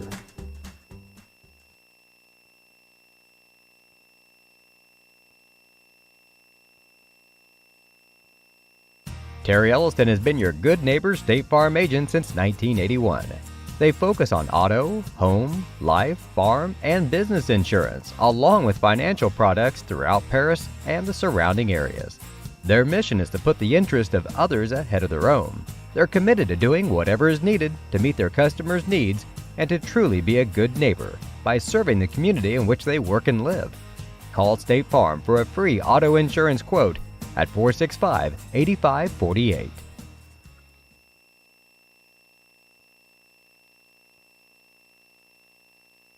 For nearly 100 years, farmers have counted on FS to provide agriculture-related products and services. Call 465-1560 for fuels, lubricants, or propane for home and farm use. We are many, we are one. You have so much to give, continuing what we've begun, helping our families to truly live. I will, you will, together we will show some heart, do our part, take a compassionate stand for good, forever, for Edgar County, ECCF. Edgar County Community Foundation.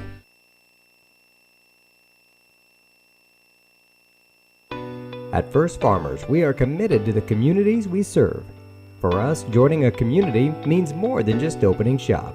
We want to see businesses thrive, generational farms succeed, and local families continue to put down roots and grow. Whether you're looking for a farm loan, managing a business, building a nest egg for a new home, or searching for the personal financial tools that will set you up for financial success, we've got you covered. The skating rink at Twin Lakes, Farmers Bank and Trust, known as Twin Lakes Roller Rink, has been a popular establishment in Paris for over 60 years.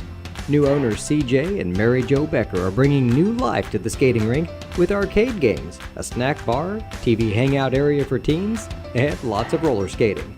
Stop by 1250 North Main Street in Paris on Friday and Saturday nights from 6 to 10, with a fifth quarter on Friday nights until midnight, and on Sundays from 2 to 4. Follow them on Facebook for more upcoming events. Welcome back to halftime. I'm BJ Pheasant here with Lenny Irwin. Just over 3 minutes left before the guys come back out here and they stick a few more minutes on the clock. Running down the Major League scoreboard for you here. In the top of the 8th, it's the Phillies 4 and the Mets 3. The Braves are leading the Nationals 9-4 in the top of the 7th. It's all Yankees in the bottom of the 8th, 7-0 over the Diamondbacks. Chicago's up on the Red Sox. The White Sox are up on the Red Sox, 2-1 in the top of the 8th. Also in the top of the 7th, the Orioles and the Guardians are tied. Mariners and the Rangers are going in the bottom of the 5th, and the Rangers are up by 5. In the middle of the 5th, the Royals are leading the Astros 4-2. Bottom of the 4th, it's the Angels losing to the Twins 3-0. Got some late games as well. Tigers and the A's, Cardinals and Padres, Giants and Dodgers. How about today? We got some games that are finished, though. Well, the Brewers might as well be finished. They're up on 16-0, I think it said. I remember looking just there. It is. Yeah, they're up 16-1 over the Marlins. Over the Marlins, yeah. Bottom of the 8th. Pirates leading the Reds 6-5. That'll help us Cubs fans out. Blue Jays leading the Rays 6-2, bottom of the 9th, and the lone final from earlier today, the Cubs beat the Rockies 6-0. It looks like in the wild card race, the Phillies are 4.5 up. They're the number 1 wild card. The Diamondbacks, who we just played and had a chance to really help ourselves, and we didn't, they're a game and a half up. The Cubs right now have the 3rd wild card slot by a half a game over the Marlins. So, and the Reds, they're a game back, and San Francisco's 3.5 back. So that's kind of where you stand in the National League. All right, so the Cubs are a half game up on the Marlins, but they're playing the Brewers, so we got to root for Milwaukee. That's yeah, I don't want to root for them, but it helps us. Yeah. Not that my rooting is going to matter, but. Well, the Cubs did win today, so. All right, so a loss there. That'll put them a game and a half up then if the Marlins lose. No, Cubs are already, that's probably counting the Cubs win a half game up, so probably, they'll be a full game up. Probably so. What's it look like in the AL? Looks like in the AL, Tampa Bay is 9 games to the good. Toronto is next, and Texas and Seattle are battling it out for the 3rd spot. They're both tied at 84 and 68. So, Boy, you look at that AL West. Houston's 85, the Mariners 84, and the Rangers 84. That's going to go down to the last week. yep. And one of them's going to have to win the division, and the other one will probably be the wild card. So, And the AL Central, the Twins have won 81 games. They're going to win their division and not even have enough games for a wild card.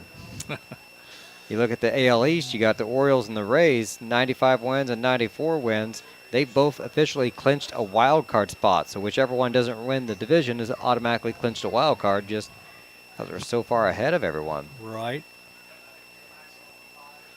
They've got a fresh 3 minutes on the clock. We're down to about 2:20 now.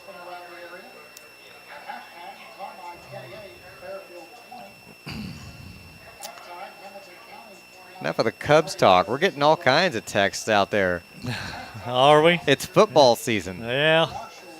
We're playing football right now. After seeing the first half here, I'm okay talking about some baseball.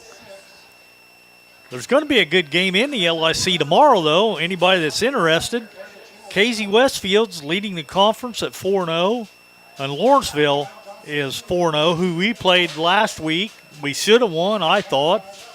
They both play tomorrow at Lawrenceville. So, And Casey's not ranked in the polls in the state, but they were an honorable mention. So they weren't one of the top 10, but they did get an honorable mention. So somebody voted for them as to be ranked in 1A. and Mount Carmel got an honorable mention, and they actually got 2 votes. So They're playing like it tonight. they are. They're playing like gangbusters tonight. So both teams heading back to the sidelines. We're huddled up and ready. I think that both teams are actually ready to go. It must be said, though, Lenny, the disgruntled text about our baseball talk was from a bitter Cardinals fan. Well, I can believe that. Yeah. And I feel sorry for the Cardinals because I've been there. I mean, Oh. we rooted for the Cubs for years and years, and they've been terrible. But these Cardinal fans, they don't know how to take this because they're never in this position hardly. They're always up there battling for the Which means division title. So they'll be back in the lead next year. they will be. There's no doubt in my mind. At least a wild card race for sure, Absolutely. if not the division lead. It's just too good of a program not to be. But for whatever reason, they just faltered this year. Lack of pitching, lack of hitting. Talk about faltering. What happened to the Pirates?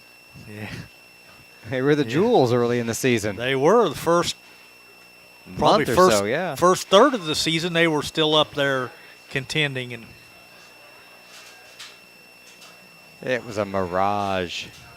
All right, time is ticking off the clock. We are ready to go. They're going to put a fresh 12 minutes on there. We're going to get underway here in the third quarter. well, Ty King's going deep. Looks like he's going to be the only one back deep. So maybe we're expecting another trick kick or some kind of trickery. Looks like we got a lot of hands guys up front here on the line. So I think it's kind of like expect anything on some of these kickoffs here from Mount Carmel tonight. yeah, he just pulls a different club out of his bag every time he kicks off. So we'll see what happens this time. It's going to be 2 King, fielded around the 12. And he made it up to about the 25, and that's going to be about the extent of it. So Yep. On return for Paris, number 11, Ty King. So it'll be 1st and 10 for the Tigers around their 25. Have to find the official spot. Just past the 25.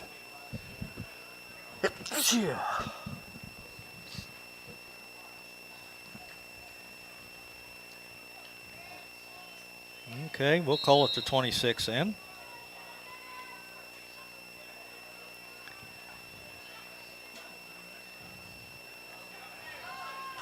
Well, quick pass outside. It's going to be complete, but not a lot of gain on it.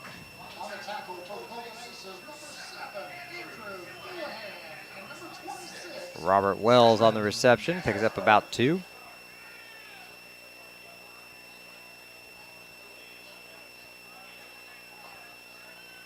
You throw that quick screen out there, and you're hoping just to Break it loose or Yep. slip a tackle. stretch the defense out there. But, boy, just the team speed today from Mount Carmel. Hand off to Curl up the middle. Swallowed up right And away. not much there either. Number 5, Ethan Curl.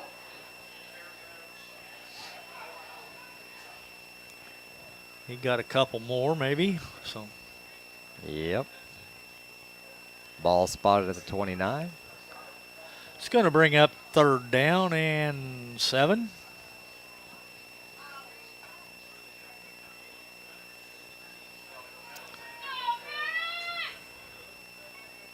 The defensive front for Mount Carmel has done a really job stifling our run game, short of that first play of the game. They've been on it. Well, we got 3 wide receivers out to the right, and Wells the lone one over here to the left. Nothing on that one. Rogers got hit just as he's getting ready to release it. Luckily, he got it off. And I almost thought it was a designed run. He dropped back and then just took off with it, and then kind of pulled up the throw at the last second. Got hammered. And it looks like Rouse is going to be back to punt again.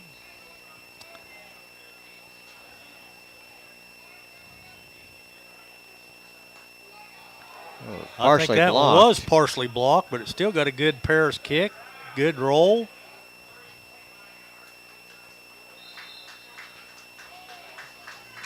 All right, so a great roll for the Tigers. That's about as good as you could hope for. If he didn't, they've been fair catching some of his punts. Mount Carmel's going to start on their 36-yard line. 10-12 to go here in the third.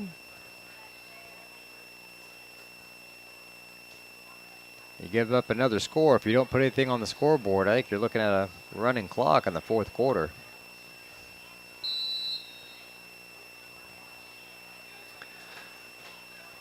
Mount Carmel gets the play on the sideline. They'll all come out together and go straight to the ball. 77's got quite the club on his arm.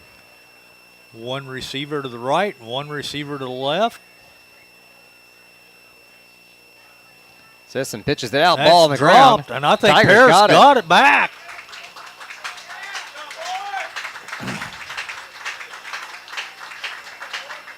They did. I think recovered by Carson Coleman. Fumble was recovered by number 9, Robert Wells.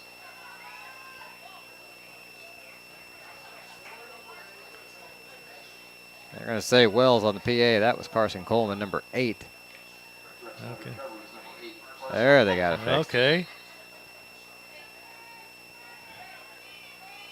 Fans are always happy to correct you. Wishbone formation for the Tigers. And they'll barrel right out the line of scrimmage, pick up a couple and a late flag. Penalty marker on the field. That's an after the play penalty there.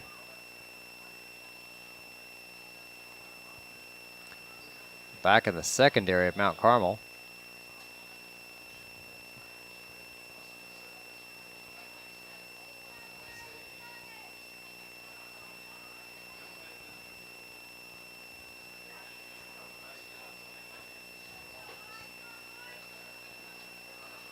Well, Waiting for the official signal here. it's going to go against Mount Carmel. Big run, unsportsmanlike. It's going to be Foul. Defense. First down. Personal foul, big gain, puts the Tigers down to the 15, 5, 10, yep, 15-yard line.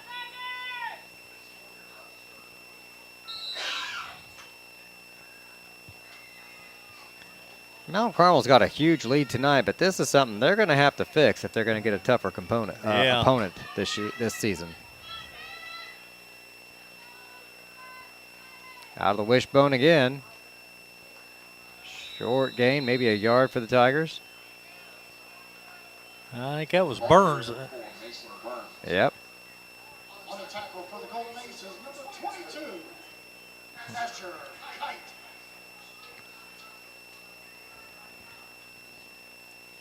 They'll give him 2 yards. Make it 2nd and 8.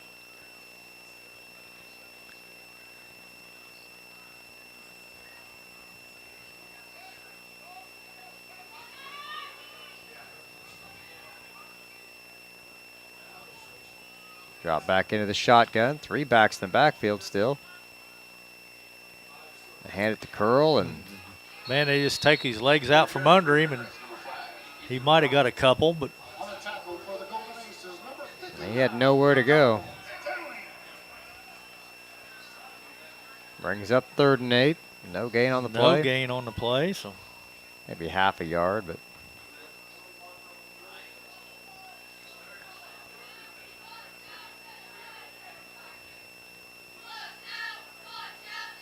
not a lot of open real estate for him there. no, there's not.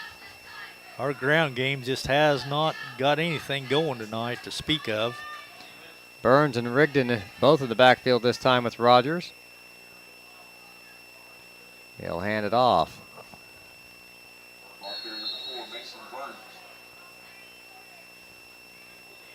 And he'll get a yard.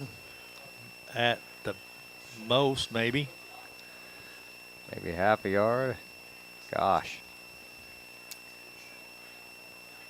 4th down and a short 8. And the ball's on the 13, so They you can. got to go for it. Oh, so. yeah. Down to 10 on the play clock. Twins to the left, 1 to the right. 2 backs in the backfield with Rogers here. Takes the handoff. Oh! Pass is complete. To Burns, but I think he lost a couple on the play. Right on the spot. They were at the 9. Yeah, that back to the. Or they were at the 14, weren't they? Yeah, backed it up to the 15, so -1 on the play. But it was still completed pass, but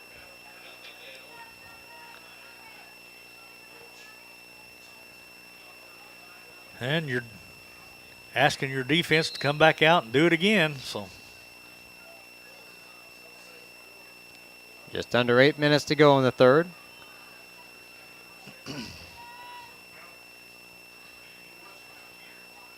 System flips it out to Kite. And big gain down the sideline.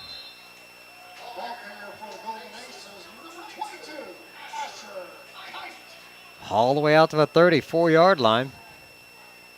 Big Mount Carmel 1st down. Kite. So that's going to be 18 yards for Kite.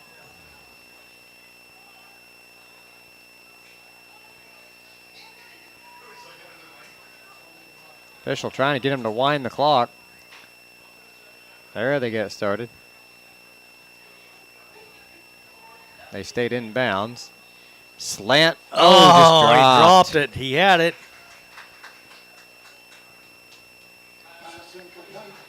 That was Gillihan. First He's drop their- we've seen from him. Yeah, he's their best receiver, too. Let's see, what have I got him receiving this year? 26 catches, 388 yards, and 4 touchdowns this year. Pretty impressive. Averaging almost 15 yards of reception.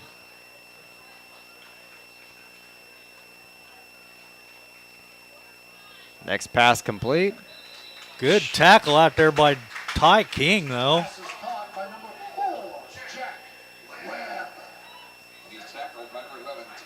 Webb with the reception, down around the 40. Bring up 3rd down.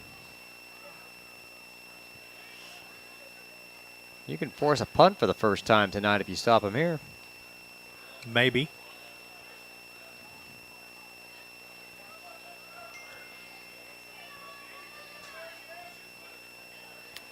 Knowing them, they'd go for it. We Yeah. jumped off sides again. They bring those 2 guys in motion. Yeah, I think Carson Coleman jumped.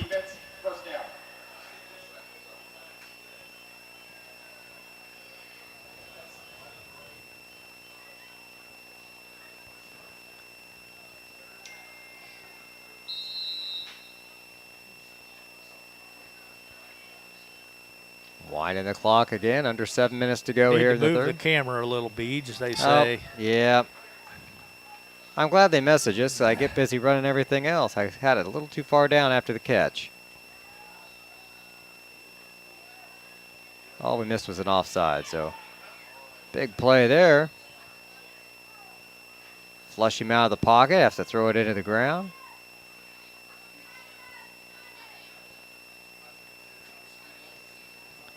Bring up 2nd and 10.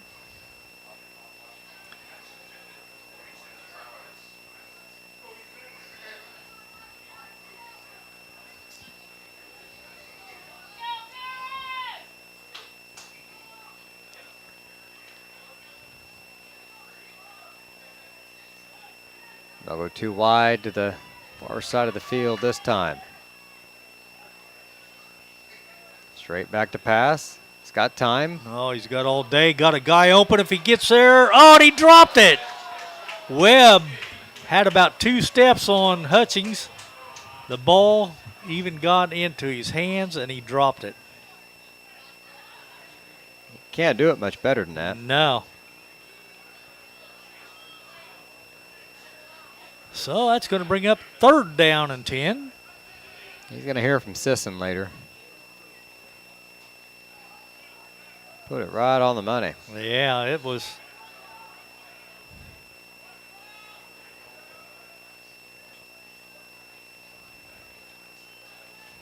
Third and 10. Sisson rolls to his left this time. Flicks it across the field, incomplete. Well, that'll bring up 4th and 10. So now what do you do? If you're Mount Carmel, I say you just punt.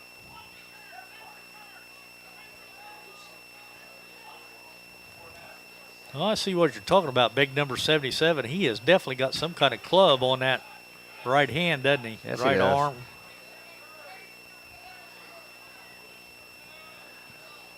Looks like number 2's going back to do the punting, maybe. That's Sisson, Yep. so kind of got a one. And he does punt it, though.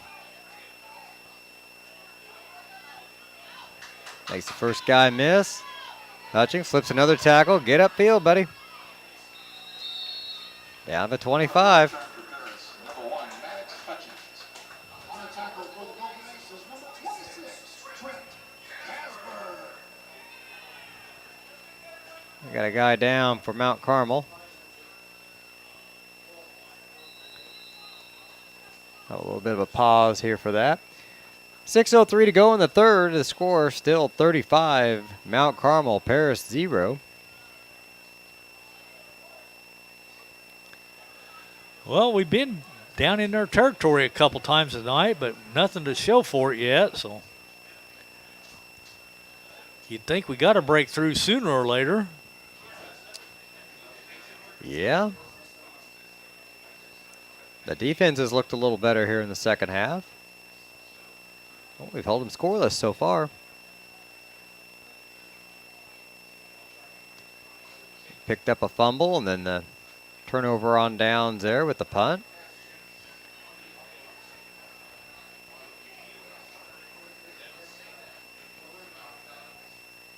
All right. Yeah, Mount Carmel player up on his feet, able to walk off the field.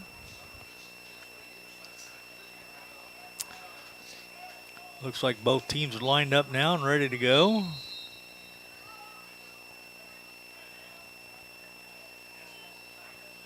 And they're going to hand off and hit in the backfield. Back there for Paris, number 5, Ethan Curl. Body's still falling around.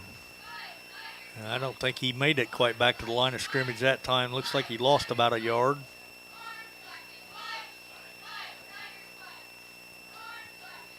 Yep, he did. 2nd and 11.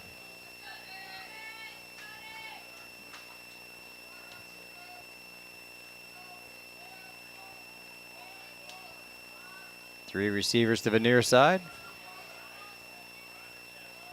Looking this way. Has to tuck it down. Rolls out of the pocket.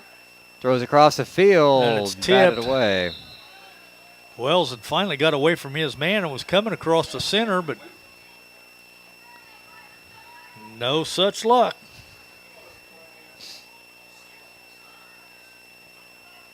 I bet it had potential to be a big play there if that hand hadn't got on the ball.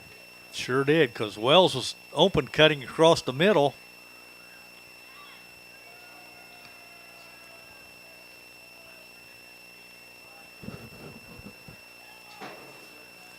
It's going to bring up 3rd and 11.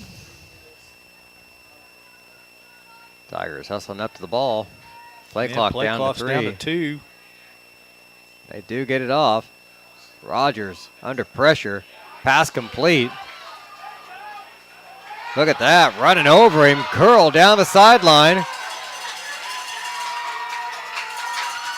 It's a touchdown for the Curl Tigers. takes it to the house. 3rd and 11. And we convert.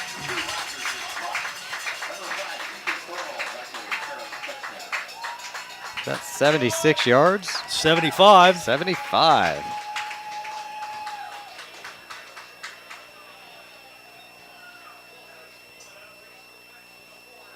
Tigers get on the board.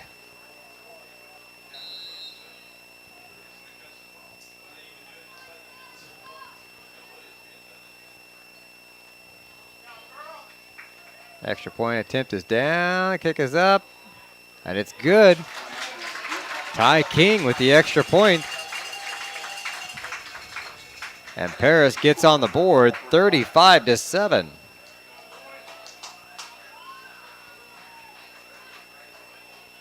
All right. Get that goose egg off the board. We'll be back in just a moment here with more Paris Tiger football on the Paris Sports Network.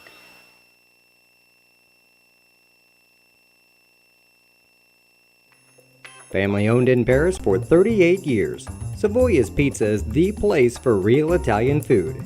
Be sure to try their famous pizza nuggets and follow them on Facebook for their latest specials. Stop by 327 North Main Street for carryout or call 217-463-2500 for delivery. Ty King doing the extra point duties for the Tigers there, getting the job done. Handling the kickoff, though, will be Wells. Robert Wells.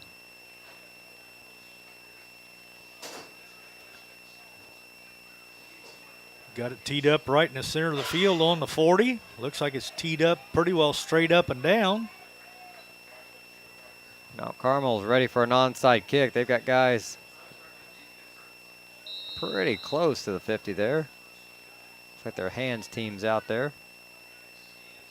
Robert boots it. Look at that one.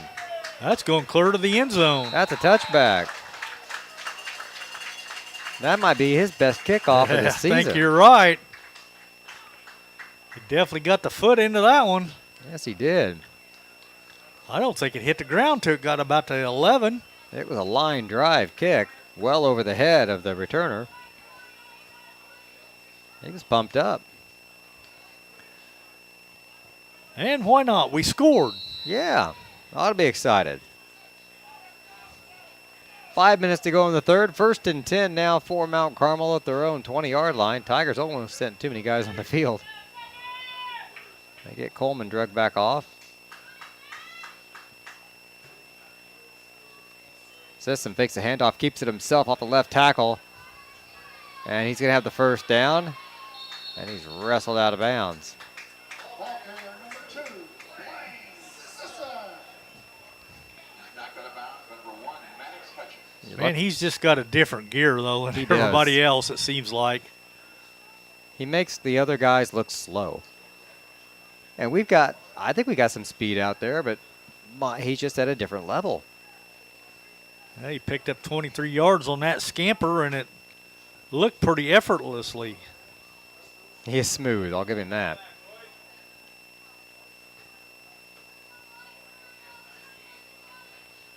Looking to pass this time, dropped off the hands of a falling Gillihan.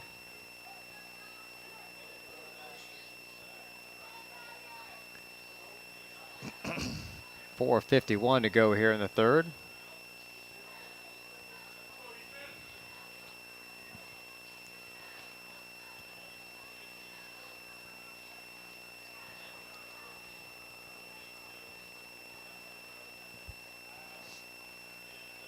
Out of the shotgun. Sisson will take the snap. Hand it off to Kite. He's Not hitting much the backfield. there, yeah. Curl in there on the stop. On stop for Paris, number 5, Ethan Curl. Yeah, I guess they're going to say no gain. I thought it might have been a loss, but I was hoping so. 3rd down and 10, 4.5 to go.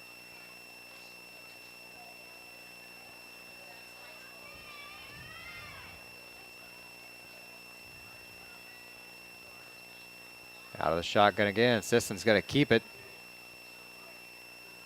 He'll dance through the middle, pick up about 5 or 6.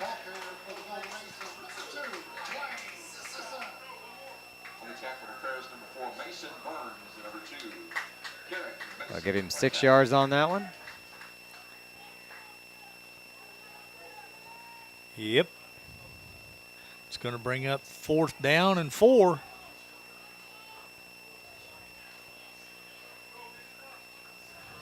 Now you about got a key on Sisson. Every time.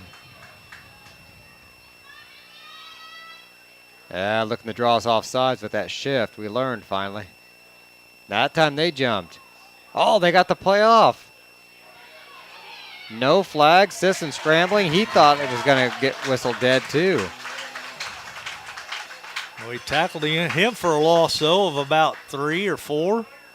That sure looked like a false start. They had 2 sure linemen looked that way, didn't it? jump, and then they completely stopped.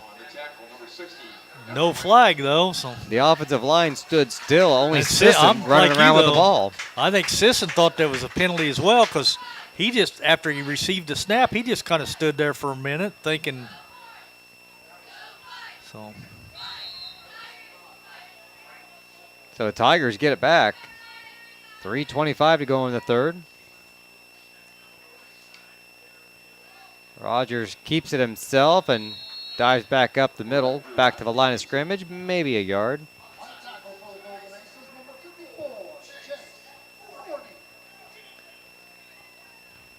It looks like no gain, though.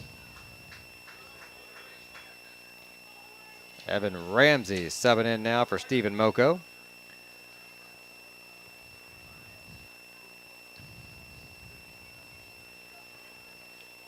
Ramsey's about 8 inches taller than everybody else in the huddle. He's a big boy. Down to 5 on the play clock. Rogers drops way back. Still looking. Over the middle. Oh, he got complete to Vitale. Vitale.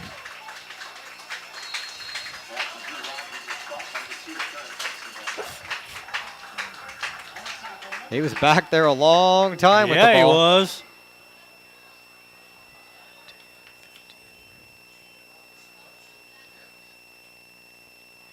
$17 yards on that play, though, to Vitale. We'll take it. 1st down. New set of downs.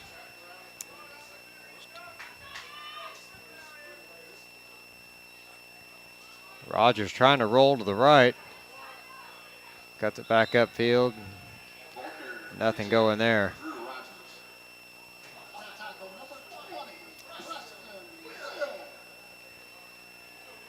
And it looks like he Lost. lost a couple that time. Yeah. Under 2 minutes to go here in the 3rd.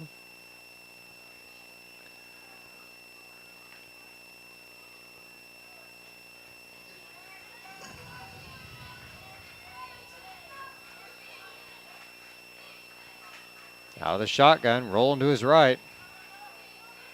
Pass is there and caught. Who caught that one? Vitale again.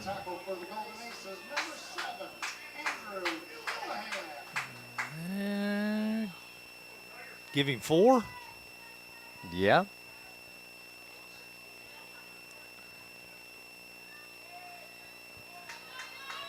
Three receivers to the left this time.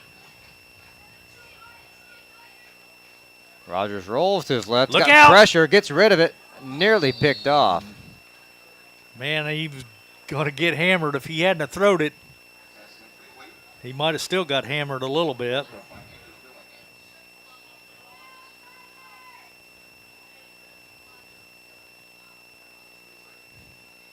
I'm sure us yelling is what got him to throw the ball. Oh, I'm sure. Yeah. I could see that guy coming, though, and it didn't look good from up here. It's like when you're watching like a scary movie and you see the bad guy coming behind. You're like, behind you. That's what I was thinking there. Like, Gonna have to hustle. big 4th down, 1 second, gets it off. No, they didn't. Somebody moved, I think. Yep. Doggone it. It's just taking too long tonight to get the play back in. Now we're looking at 4th and 11 now with the ball on the 28.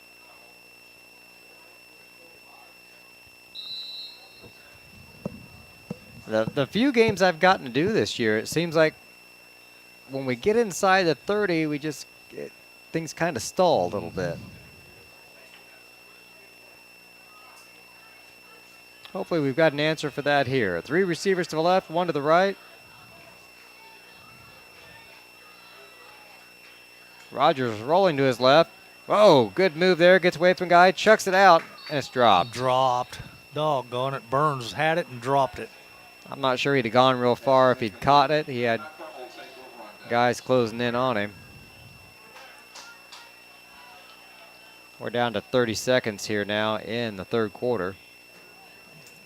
Mount Carmel's going to take over on their, let's see where they got it at. About the 28 yard line. 28's what the scoreboard says, so Yeah. that's what we'll go with. They won't give him halves. Rounding up. 3 receivers to the right. Pitching it to his right to Kite. Headed to the sideline, tries to cut it in. Big hit Not down there much by the there. Tigers. Curl laid the hammer down on him.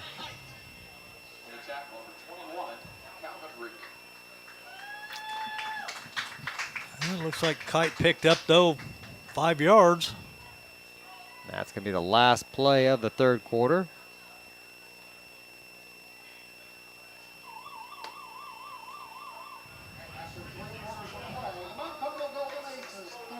Tigers outscored them there in the 3rd, 35-7.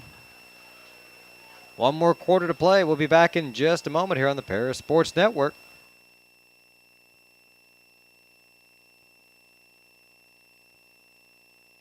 White Sheet Metal Heating and Air Conditioning have been your hometown boys for over 50 years, offering 23.5-hour service. That's right, they need a half hour for coffee. Call John at 217-465-3195.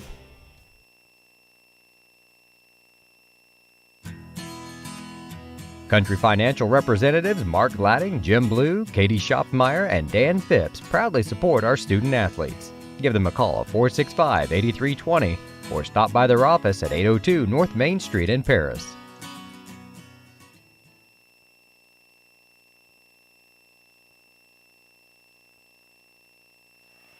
One more quarter of action here for Mount Carmel High School. Mount Carmel with the ball. 2nd and 5 on their own 33-yard line.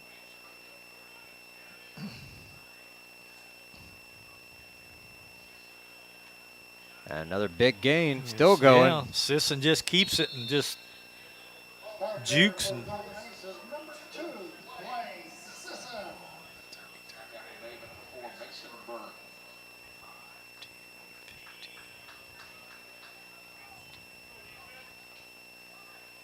and he picked up a quick 20 there. Boy.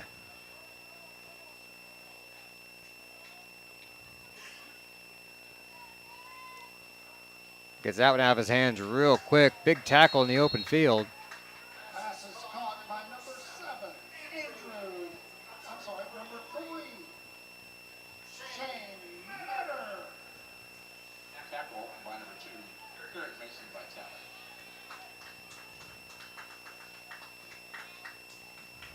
A big tackle that time by Carrick. He squared up on him in the open field. Dropped him short of the 1st down, bringing up 2nd and 2. Sisson with an empty backfield. 3 to the left, 2 to the right. Looking to his right. Now back to his Just left. chucks it deep, and it's incomplete. I'm glad, because I about knocked the camera down trying to turn it that fast. Back over here. Do you think the fans would hand it back up to me if it fell out the window? Oh, I'm sure somebody would, because somebody's always texting us to move the camera, so That's true. it's tough to do everything. But Yeah, I still got the clock running, too. we're trying. Reset that at 11 minutes. My mouse died tonight, too. I got another excuse. And it's 3rd down now, 3rd and 2. Not a lot there, but just enough. Enough, yeah.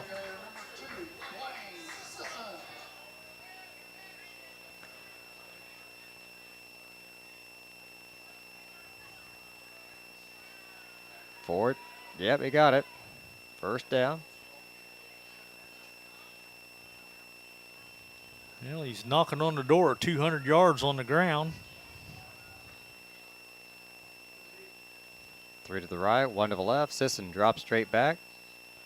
Deep pass over the middle, incomplete.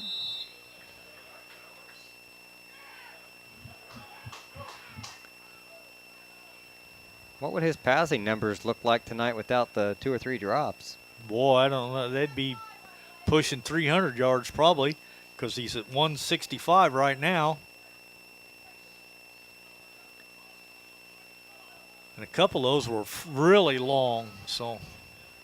That one was a good 60 yards with another 10 to go for the score, because nobody was going to touch him.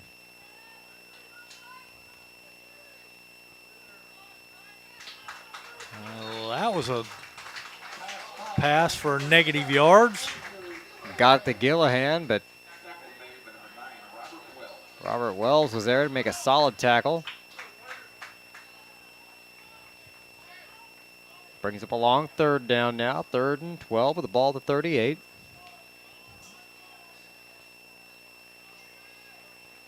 Long huddle. They were like 12 yards off the ball there.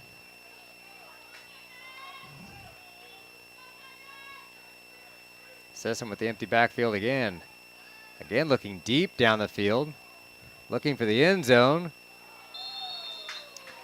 Oh, a flag on the Tigers. Tigers came in with a big hit. I think they was both going for the ball, but If they're going to call him a defenseless receiver or something maybe, or hard to say. it's probably going to be a personal foul. Personal foul. Yep. Defensive player. 1st down.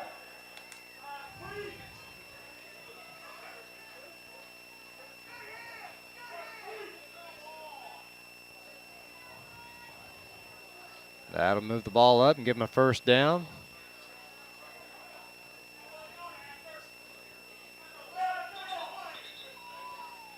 Coach is pleading his case. You're the defender. You're coming in to hit him. You don't know if he's going to hang on to the ball or not. If he hangs on to it, he's not defenseless anymore. I don't know.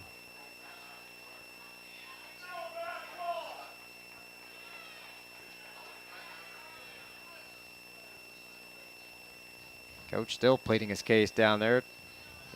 Not going to help you now. I'd say he's not going to win, but get his point across.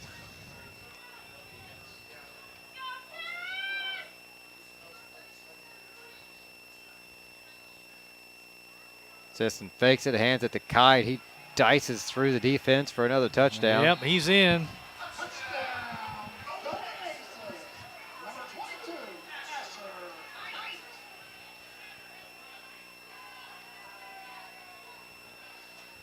22. 41-7 the score.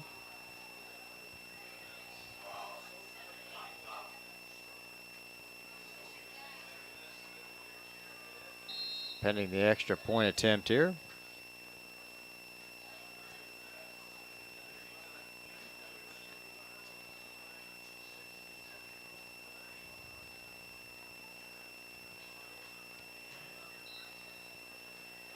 And that one's Yeah, good. it's good.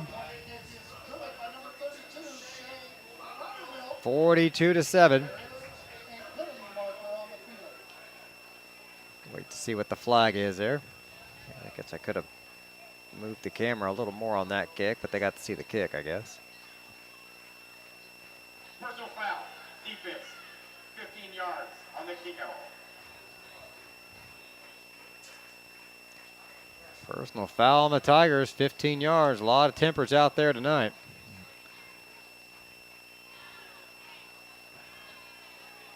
Trailing 42-7, 9:39 left to go in the game. I think we're starting to see some frustration penalties, Yeah. and it's going both ways, too, so. Mount Carmel's had a couple of those tonight. yeah, that they have. Now they'll be kicking off again to the Tigers.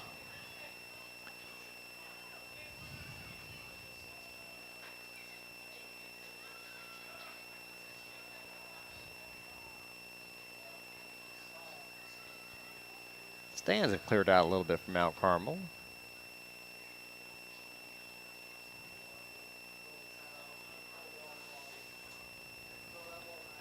Got done with the homecoming court. Extended family's gone home. Yeah, probably.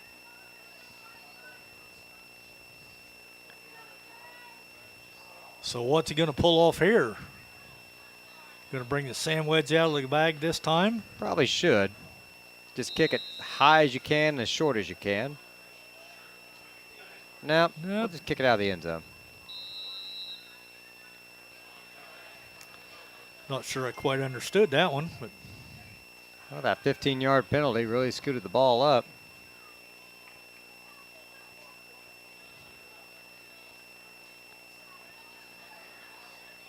I still have that theory. I think there's times you just need a bad kicker on your team. That's when you let him kick off. Just send that one kid on your team that can't kick. Just kick it as hard as you can, buddy. Go for it. Kicks it about 15 yards down there. Everybody scrambles for it. Maybe you get it back. maybe you don't. Maybe you but if you don't, it doesn't really matter because Right. it'd still be the same as kicking it out of the end zone. So. Exactly.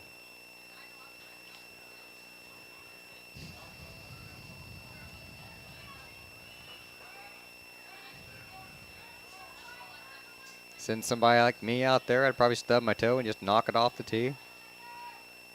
Oh! And complete. Tried to Intended hit for Wells. Yep. Pass incomplete to the receiver number 9, Robert Wells.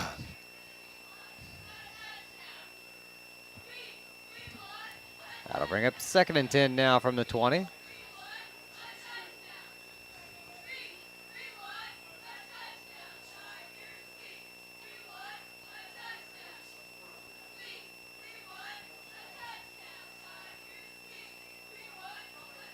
Two receivers wide each side. Rogers throws the quick slant and complete. Tried to hit King that time. Pass is incomplete. That brings up 3rd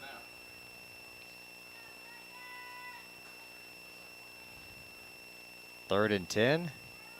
Time of possession so far, 6 seconds on this drive. They've been quick throws. That they have. Just tried to hit them little slant patterns across the middle. And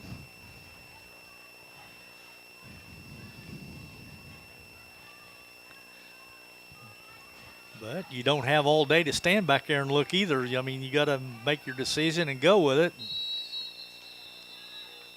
And whistle's going. Flags on the play. Timeout.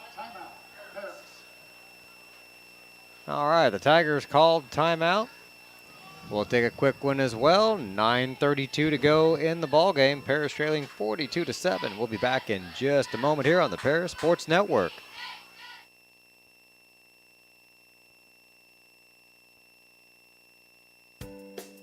Make plans to attend Lake Ridge Christian Church this Sunday, either for their traditional service at 8 a.m. or their contemporary service at 10:30 a.m. There's something for everyone at Lake Ridge, from infants to the more seasoned generation.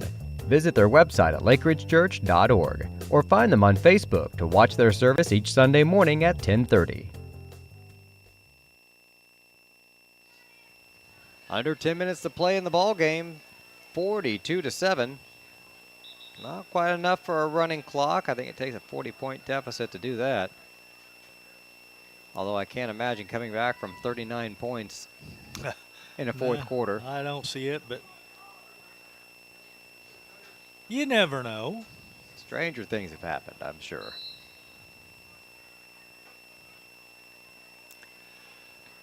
All right, Rogers got guys split wide each side again.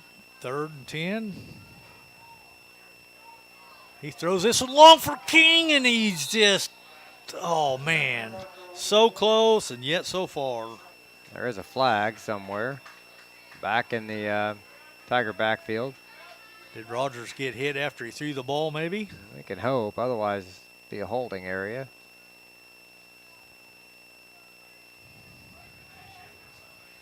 Must be a late hit or a roughing. Personal foul, defense, 15 yards, first down. All right, fresh set of downs for the Tigers.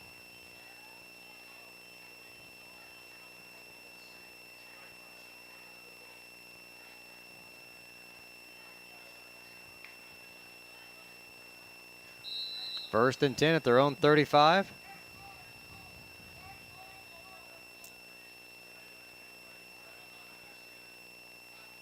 Pass complete, slips through, Robert Wells. That's not Wells.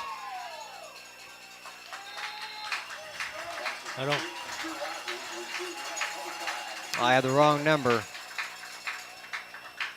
Yeah, maybe it is Wells. Yeah. Yeah, it was Wells. So that'd be 35, 5, 10, 15, 20, 30, 45 yarder.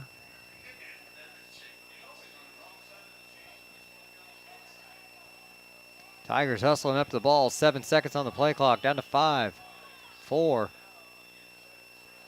Gets it. Off in time. Hands it to Burns, but nowhere to go.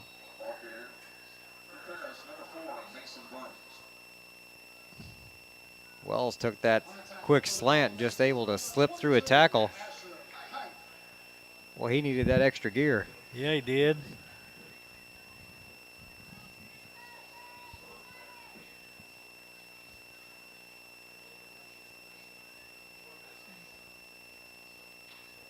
Second and 11, ball on the 21-yard line.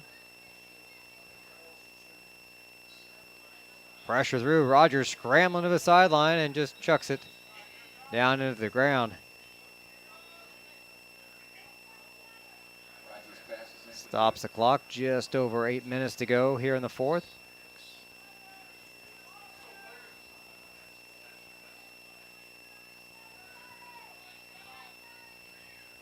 That'll bring up 3rd down and 11.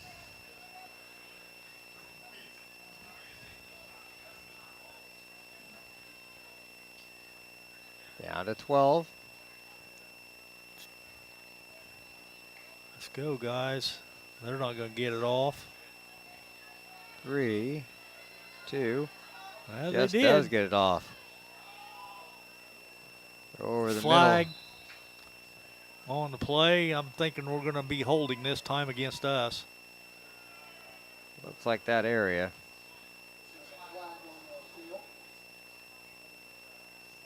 Rogers was hit pretty good as he let that one go.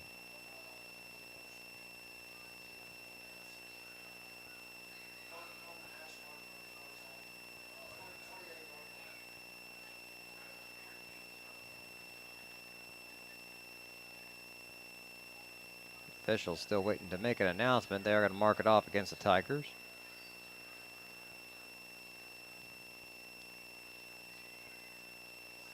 Holding, offense, repeat 3rd down.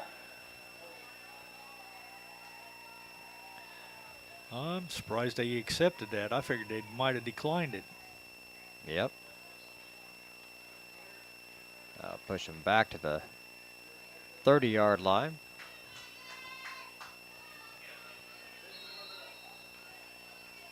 Tigers ready to go on the whistle. Fires it outside. There's the hook and ladder. big tackle in the open field, though.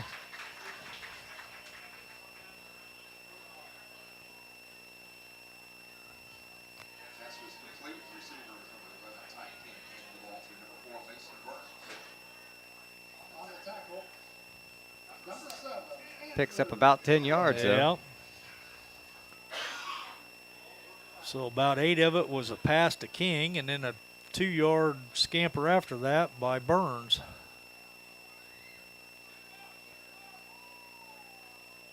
And they're going to call timeout.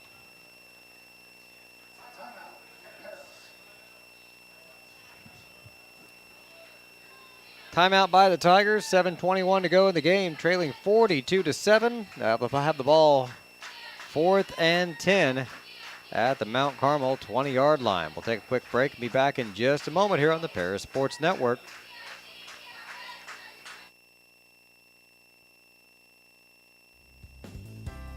Ingram's Waste Disposal offers residential and commercial trash pickup, commercial compactor service, roll-off service, and mini roll-off services.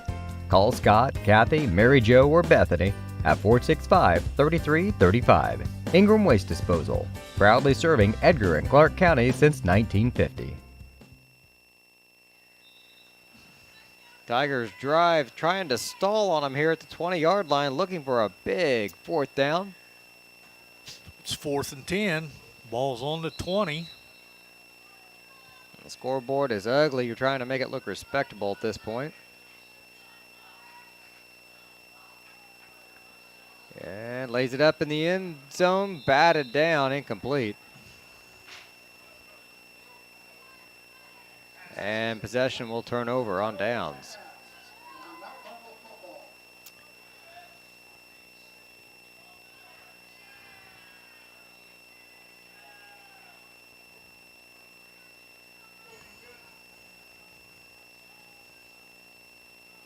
Be 1st and 10 for Mount Carmel on their own 20-yard line.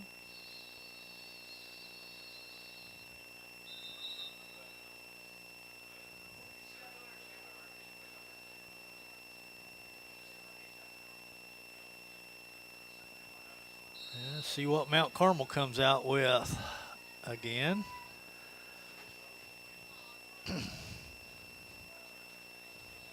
Out of the shotgun again.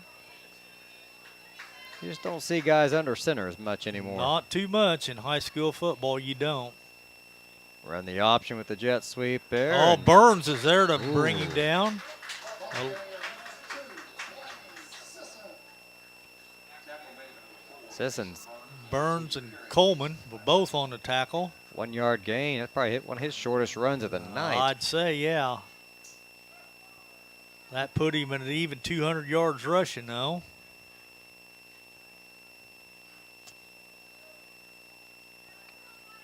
They'll send 3 receivers to the right, 1 to the left.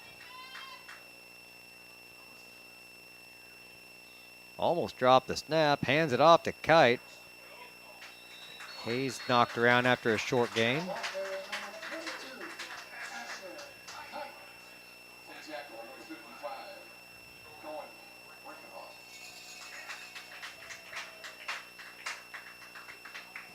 Brings up 3rd and 7, the ball on their 23-yard line.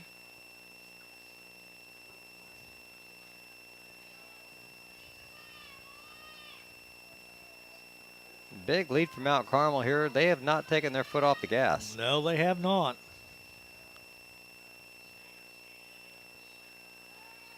Sisson looking deep down the field, has to scramble now. Finds the sideline and slides for the 1st down. And more. Clear out to the 42-yard line. Okay, so 5, 10, 15.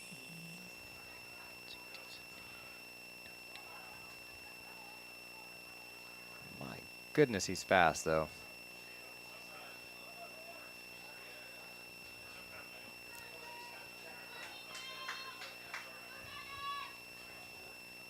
Five and a half minutes to play here in the ball game. Sisson 3 receivers jammed up here to the near side of the field. Now he looks for a fade deep down the right side. Oh, they got Flag. Ty King for interference. I didn't see a whole lot there, really. I mean, it wasn't like they was pushing and shoving, or I don't know. Nonetheless, though, it's going to go against Paris. Pass interference, defense, first down. That'll move it downfield. Put the ball to 43 of Paris.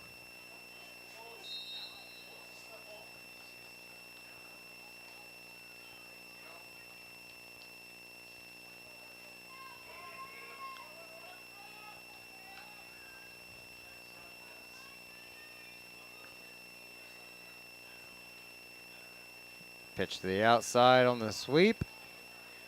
And he's out of bounds. Ball carrier for the Golden Aces, Number 3.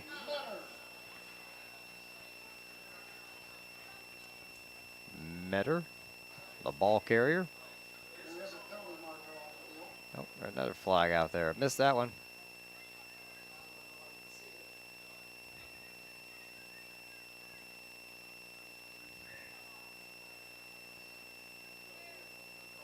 And that's going to go back against Mount Carmel. Okay. From the spot of Play first foul. What'd they call it? What? holding, and then I thought he said 21st foul. That's what I didn't get that. Like you get bonus penalties once you have 21 foul. Yeah, I'm not sure what he was talking about there. Man in motion again. This time they give it to him. A jet sweep around the right side. And they run him down to the sideline. Ball carrier for the Golden Aces, number 7, Andrew Callahan. Gillahan doesn't get too far. Gained about 4. looks like 4 maybe. Yeah.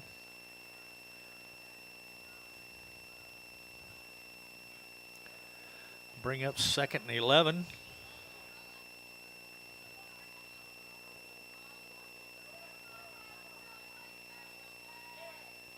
Empty backfield again. 2 receivers to the right, 3 to the left. Looking to his left. Now just tucks it in and keeps it. He's gone. Oh, stutter steps and jukes everybody. Ball carrier number 2, Lane Sisson.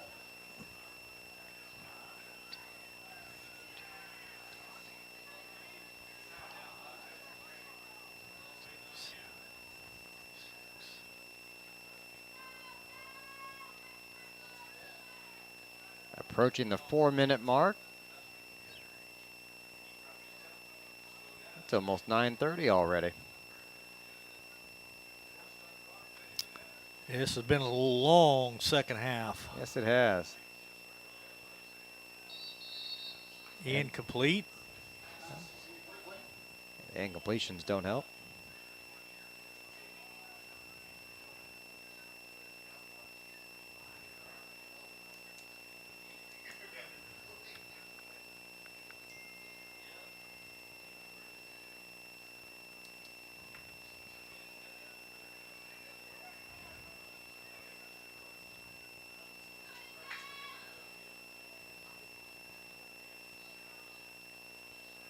Sisson just keeps it himself right up the middle, picking a hole.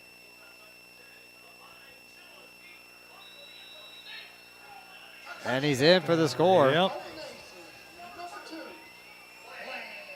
Sisson.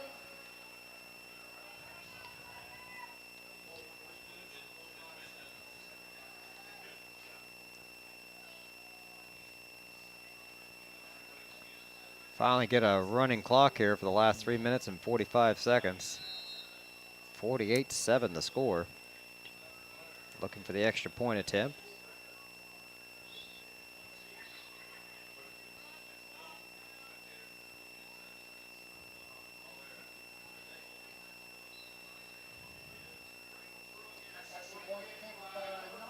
Extra point is good.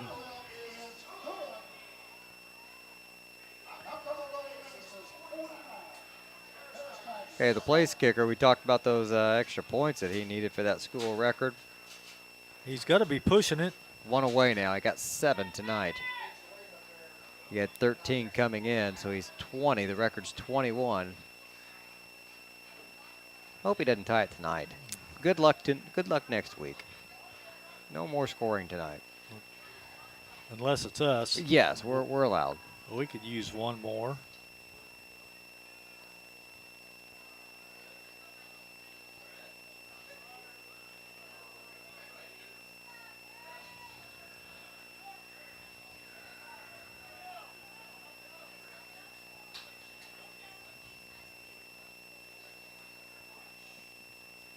Waiting the kickoff now. 3:45 on the clock. Tigers standing back around the 8-yard line. High kick. This one a little shorter. Going to be fielded at the 10. Looks like King. And he's wrestled down around the 25-yard line. And the clock is running. Get mine set to catch up here. Well, it's stopped right now at 3:27. So. Oh, we got an injury.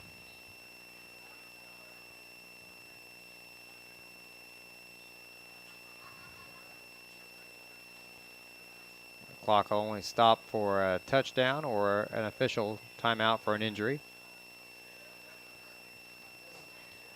Who do we have next week, Lenny? Looks like Newton. I don't know, but Home I'll tell you against Newton. Then we're at Olney, Yep. then Robinson. Yep. Newton at home. On the road at Olney. On the road at Robinson. And then we finish up the season at home against Casey.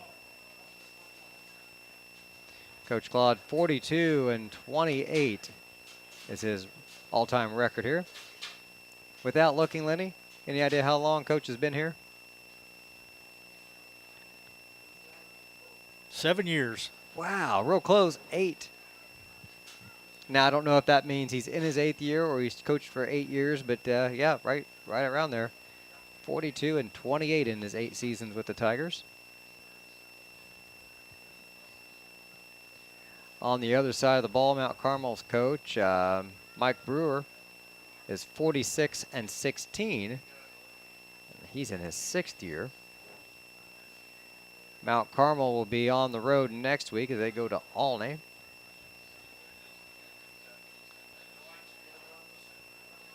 I haven't seen this guy move yet that's on the field, though, and he's still down on the 20 or 15, no, 25-yard line. That's right about where the tackle was at. Yeah, it is. That's where the ball is spotted at.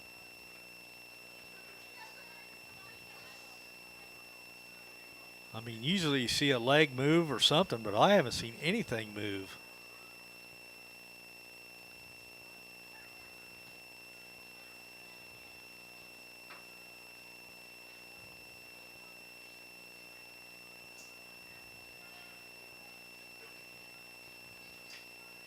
Well, they're definitely taking their time down there. They don't seem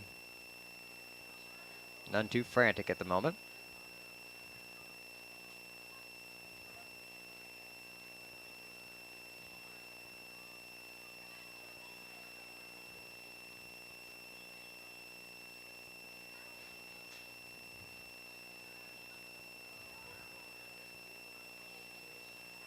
Going to be a busy day in Paris over the weekend.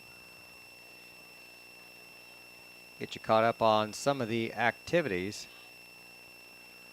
I know the parade's at 11. I know that. And I know there's a honeybee run tomorrow morning. Yep, I'll be there for that one. They got my money already, so I gotta get home. It's 9:30. I gotta get some sleep tonight. The Honeybee Queen pageant was last Sunday. Uh-oh, this is not good. They're bringing the stretcher out. Oh, no.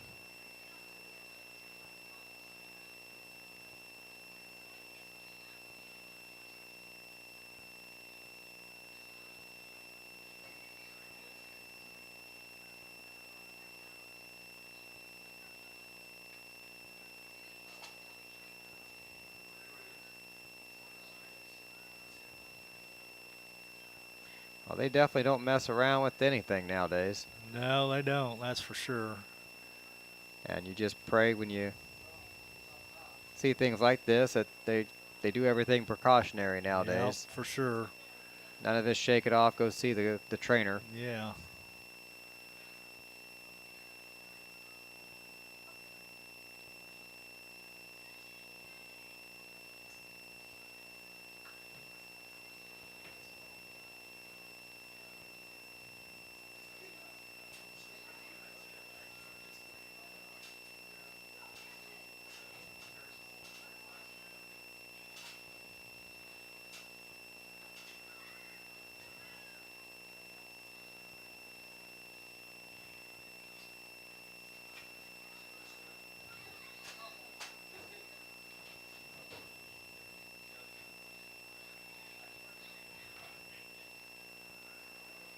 Yeah, I suppose he's got to go back down and get a backboard or something.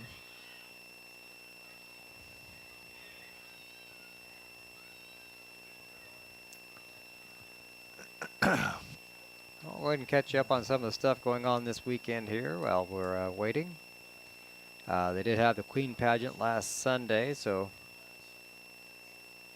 I think Haley Miles was crowned Honeybee Queen this year. Don't forget about the Kiwanis tent tomorrow morning from 6 to 11 with the pancakes.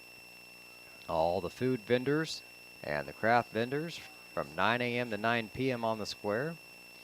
A lot of kids' activities. They'll have games and bounce houses. See their Facebook page for times. They'll vary from 9 to 7 p.m. on the south side of the square, because that's the only side of the square you can get to, I think. Everything else is behind a cage, it seems. A lot of music. The Coon Holler Kids from 6 to 7:15 p.m. Logan Kirby from 7:30 to 9:30.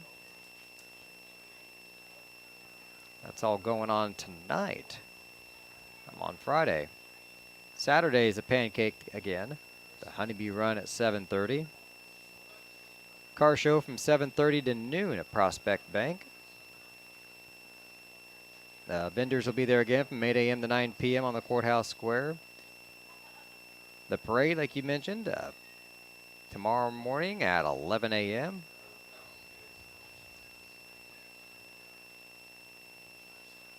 Well, now they're bringing the gator out. Got the backboard on it. Yeah.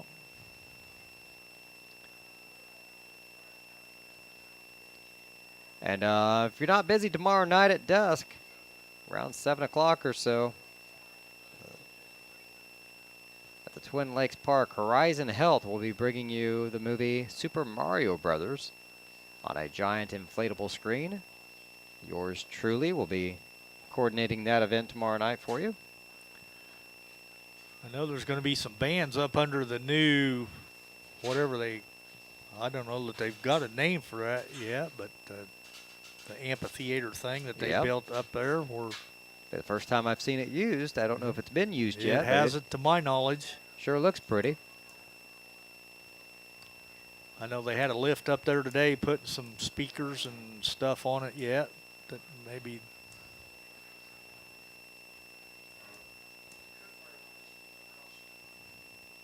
I'm not sure who all is playing tomorrow night, but I'm pretty sure Travis Henry's going to be the closing act tomorrow night. Really? I haven't heard Travis's name mentioned in a long time. That's awesome. I go back about, wow, 15 years ago, 20 years ago, something like that. I was still on the air full time, so probably close to 20 years ago. He was doing a lot of stuff. He played this summer out at the park one evening. Mary Lou and I were out there, and they were really good. They played a little bit of everything. The Prospect Bank Band Shell, they're calling it. Is that what they're calling it? Yep. Okay. Yeah. So they have a kids' foam party tomorrow at 2 o'clock on the south side of the square. And then music from 12 to 2 will be Whiskey Sour. Trouble and Company from 2:15 to 3:15. The Rhythm Relics from 3:30 to 5:30. The Travis Henry Band at 6. And then Kaylin Reardon at 8 p.m.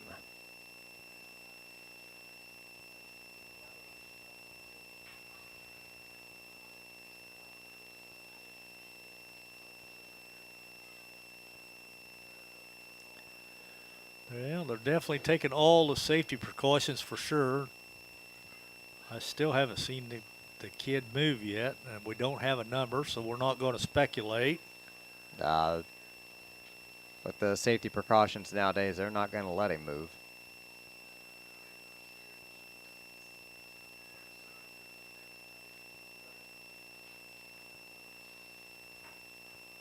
While we're at it, we'll give a shout out to the EMS and medical personnel that are always on hand at these games. Rarely are they ever needed. But we definitely appreciate their expertise and service when they are needed.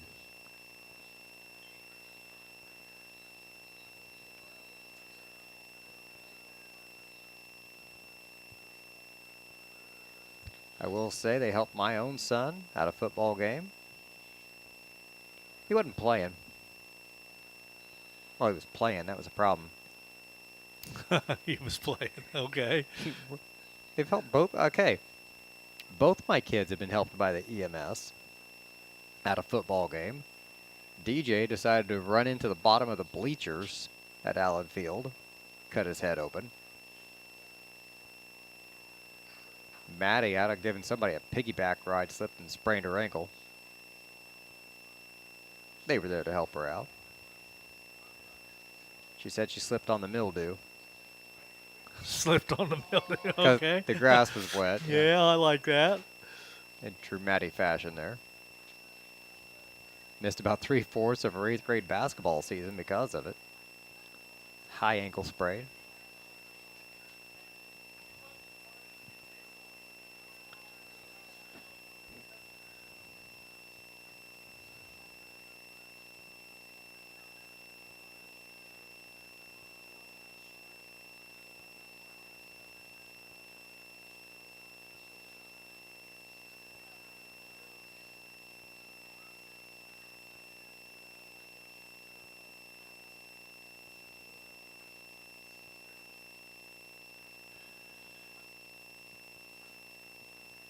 Well, I think they've got him up onto the stretcher now, so.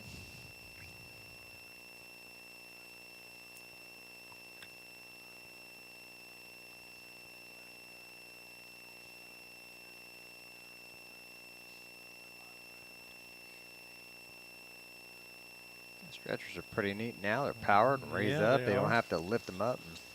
I wonder if Jerk they're 'em around. self-propelled. Some of them may be.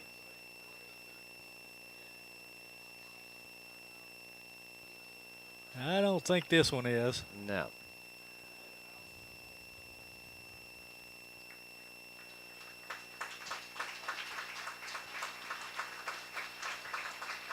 A round of applause for the player there as they're helping him off the field.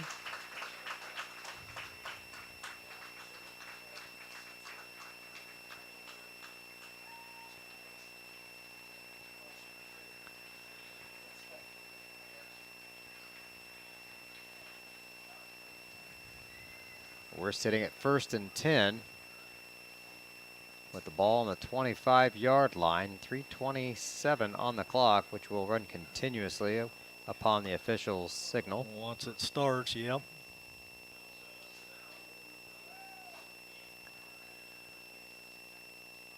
They have almost exited the field. They're down into the end zone now.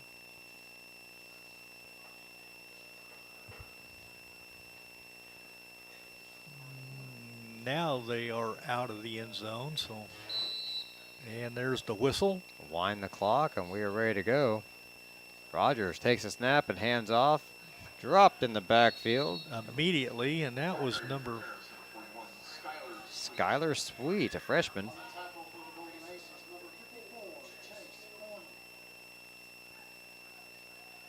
I would think at this point you'd have all clean jerseys out there.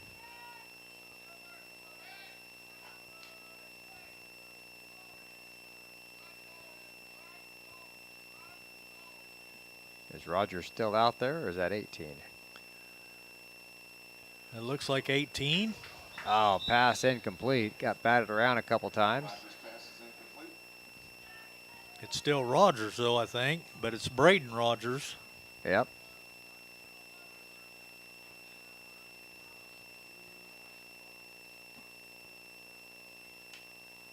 So we were right. It was Rogers.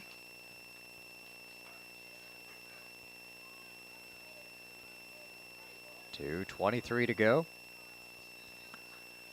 Long third down here for the Tigers. Hands off to Sweet again, and he's swallowed up for a loss.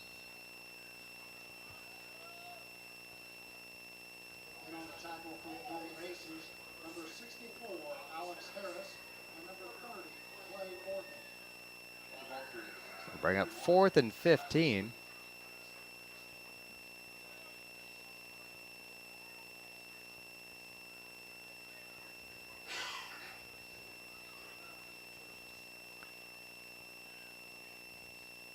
Who's back to punt this time?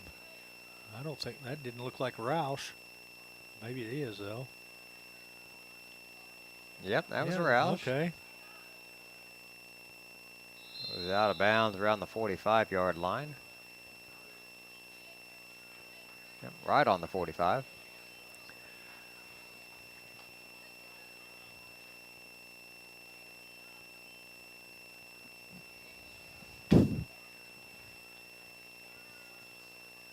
Bunch of New Jerseys in there for Mount Carmel as well.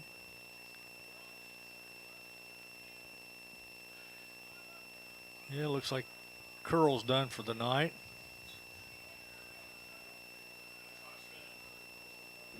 Imagine most of the starters are. No sense in risking an injury here with 20 seconds left, or 50 seconds left.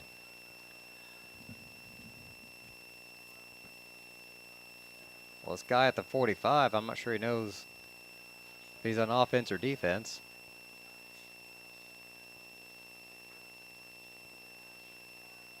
I'll take the name. Okay, victory formation. That's what he was lining up back there. That should do it. Yep.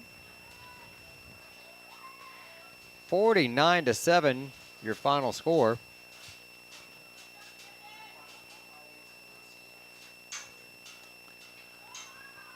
And the clock will continue to run as the teams exit the field and come back to shake hands. We will take a quick break and come back with some post-game stats and possibly a chat with Coach Claude Felter here in just a few moments. You're watching Paris Tiger football here on the Paris Sports Network.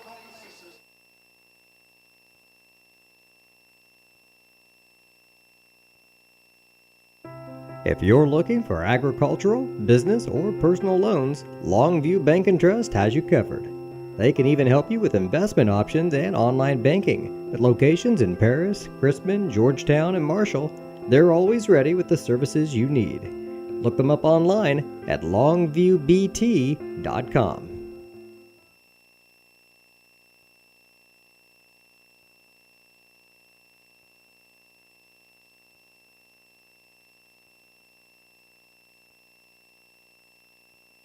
The Paris Sports Network would like to give a big thank you to our affiliate sponsors for their support of Paris Tiger Athletics.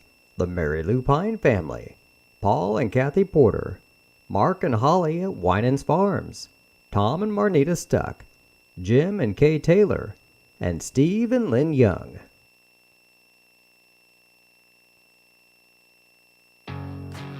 Farm Credit Illinois is a proud supporter of the Paris Tigers athletes and the surrounding farm families. Farm Credit blocks appraisal costs and lender fees and defends our borrowing members with free repricings as the market allows. Farm Credit helps farmers score with annual cash patronage. Team up with a cooperative helping farm families succeed and let us help lead your agricultural business to victory. Best of luck, Tigers, this sporting season.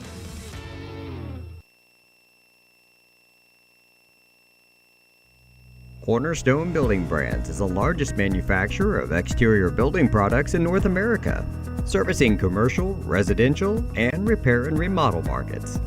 They're the #1 manufacturer of vinyl siding, windows, and metal accessories, as well as North America's top choice in metal roofing and wall systems.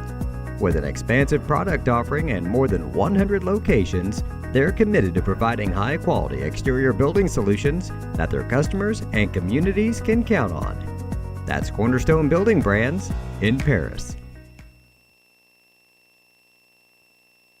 With 2 convenient locations in Paris and Kansas, Templeton Funeral Home is always there providing the care and service you and your loved ones deserve. Pete, Mark, and the staff at Templeton Funeral Home would like to wish all the Tigers the best of luck this season. Go Tigers! Welcome back to the post-game show here on the Paris Sports Network. The final score tonight, 49-7. That rough first quarter, Lenny, put us down 21-0. Second quarter didn't get a whole lot better. No, we gave up didn't. another 14. At least we scored in the third quarter, but it was just an ugly night from the get-go. Pretty much. We did hold them scoreless in the third quarter. They never scored it all in the third, but they scored it twice again in the fourth, though. So we'll run down their stats real quick, then we'll get to our side. But Blaine Sisson, their big quarterback, he just had a gear that none of us could keep up with for sure. 17 carries, 263 yards, and he scored 4 touchdowns in the game. Running. He had another one, or he had 2 more, I guess, throwing. So just a big night for Blaine Sisson. Asher Kite had 14 carries for 89 yards. Jack Webb, 2 carries for 8. And Andrew Gillum, 2 carries for 9 yards and a touchdown. Throwing the ball, Sisson was 9 out of 24 for 163 and a touchdown. Catching the ball, Gillahan had 4 catches for 42. Kite had 1 catch for 9. Jack Webb had 3 catches for 104. Let's see, and Shane Metter had 1 catch for 8. I'm not going to run down the scoring for them because it'll take the rest of the night. For your Paris Tigers, though, I had Drew Rogers, 7 carries for no yards. Mason Burns, 7 carries for 6 yards. Ethan Curl, 9 carries for 18 yards. Skylar Sweet came into the game there late in that fourth quarter and had 2 carries for a -5. Throwing the ball, Drew Rogers was 12 out of 23 for 204 and a touchdown. And Braden Rogers came in real late there in the game and threw 1 pass, and it was incomplete. Receiving, I got Vitale, 3 catches for 25. Burns, 1 catch for a -1. Wells had 3 catches for 54. Ty King had 3 catches for 20. And Ethan Curl had 2 catches and the touchdown for 106. The Tigers' lone score came in the third quarter with 5:01 to go on a 75-yard pass from Rogers to Curl, and the kick was good. And at that point, the score was 35-7. So. All right, thanks, Lenny. We're joined now by Tiger head coach, Jeremy Clodfelder. Coach, thanks for coming up and chatting with us tonight. I know you got a long way to go tonight to get home, so we won't keep you very long. But tough loss, great opponent. I mean, I don't know what to say. Well, first of all, I mean, our thoughts, and we hope that the player that went down there is going to be okay, first and foremost. They made it sound like he was having some feeling and what have you back in his extremities, and they were being cautious. But you never want to see a young person go down in a game like this. And then, yeah, they're on a different level. I mean, 17 seniors, and we're starting 5 sophomores and a freshman out there. And, you look at their starting lineup, and it's 1 junior on the offensive side of the ball with 10 seniors. And then the defensive side of the ball, they're 9 seniors, a sophomore and a junior. I mean, and so they knew this was going to be their team and their group. And, I mean, while they've had a long-standing tradition, they knew this was kind of the one. And we're going to have to continue to grow and continue to keep getting better. And I was proud of our kids because, you know, we got to come out and start faster. But part of that, it's hard to start fast when you're playing an opponent that's really, really good. And while they knocked us off the ball and did some things, at times we would get them into some behind the chains downs on 3rd and long, and it's like snap the ball to 2 and let him go out there and just make a play. And he's a dude. I mean, the guy is like it's like a remote control out there when you watch a PlayStation game or something. I don't know. He's just all over the place. And angles and different things like that, we made him look better.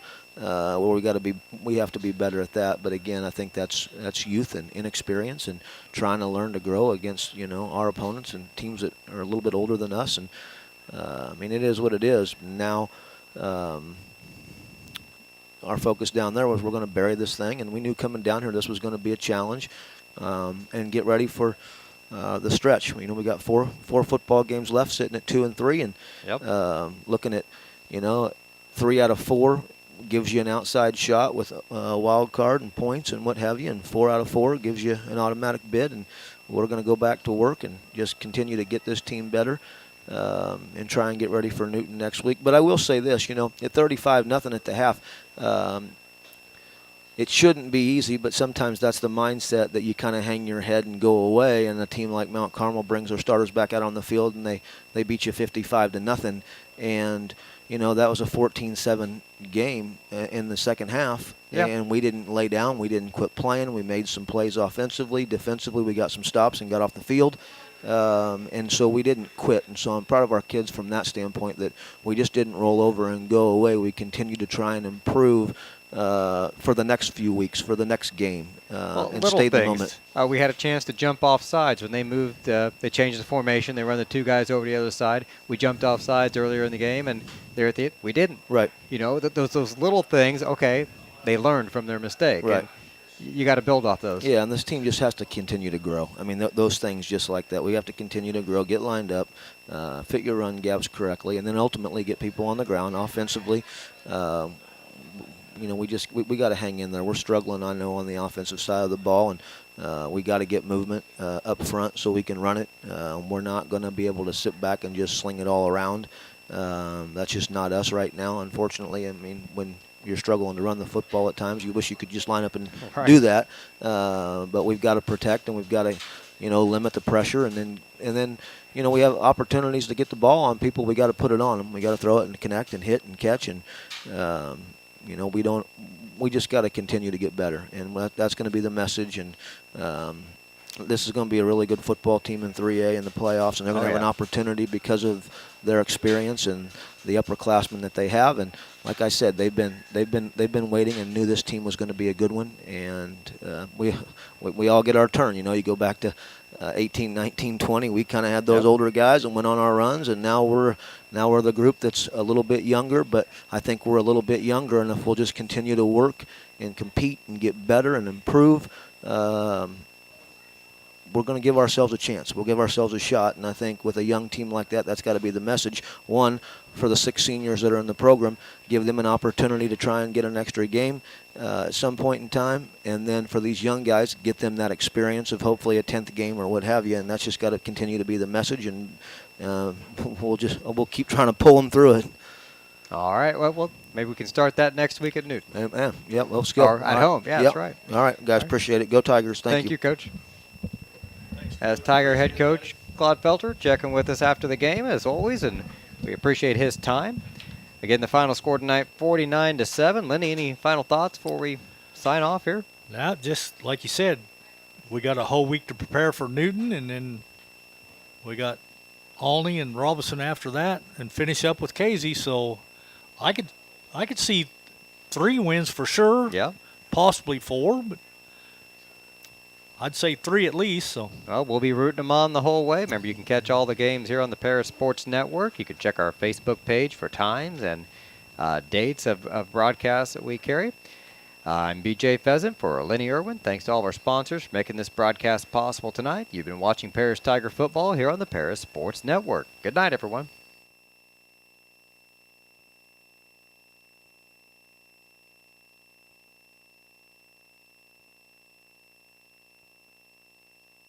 With 2 convenient locations in Paris and Kansas, Templeton Funeral Home is always there providing the care and service you and your loved ones deserve. Pete, Mark, and the staff at Templeton Funeral Home would like to wish all the Tigers the best of luck this season. Go Tigers!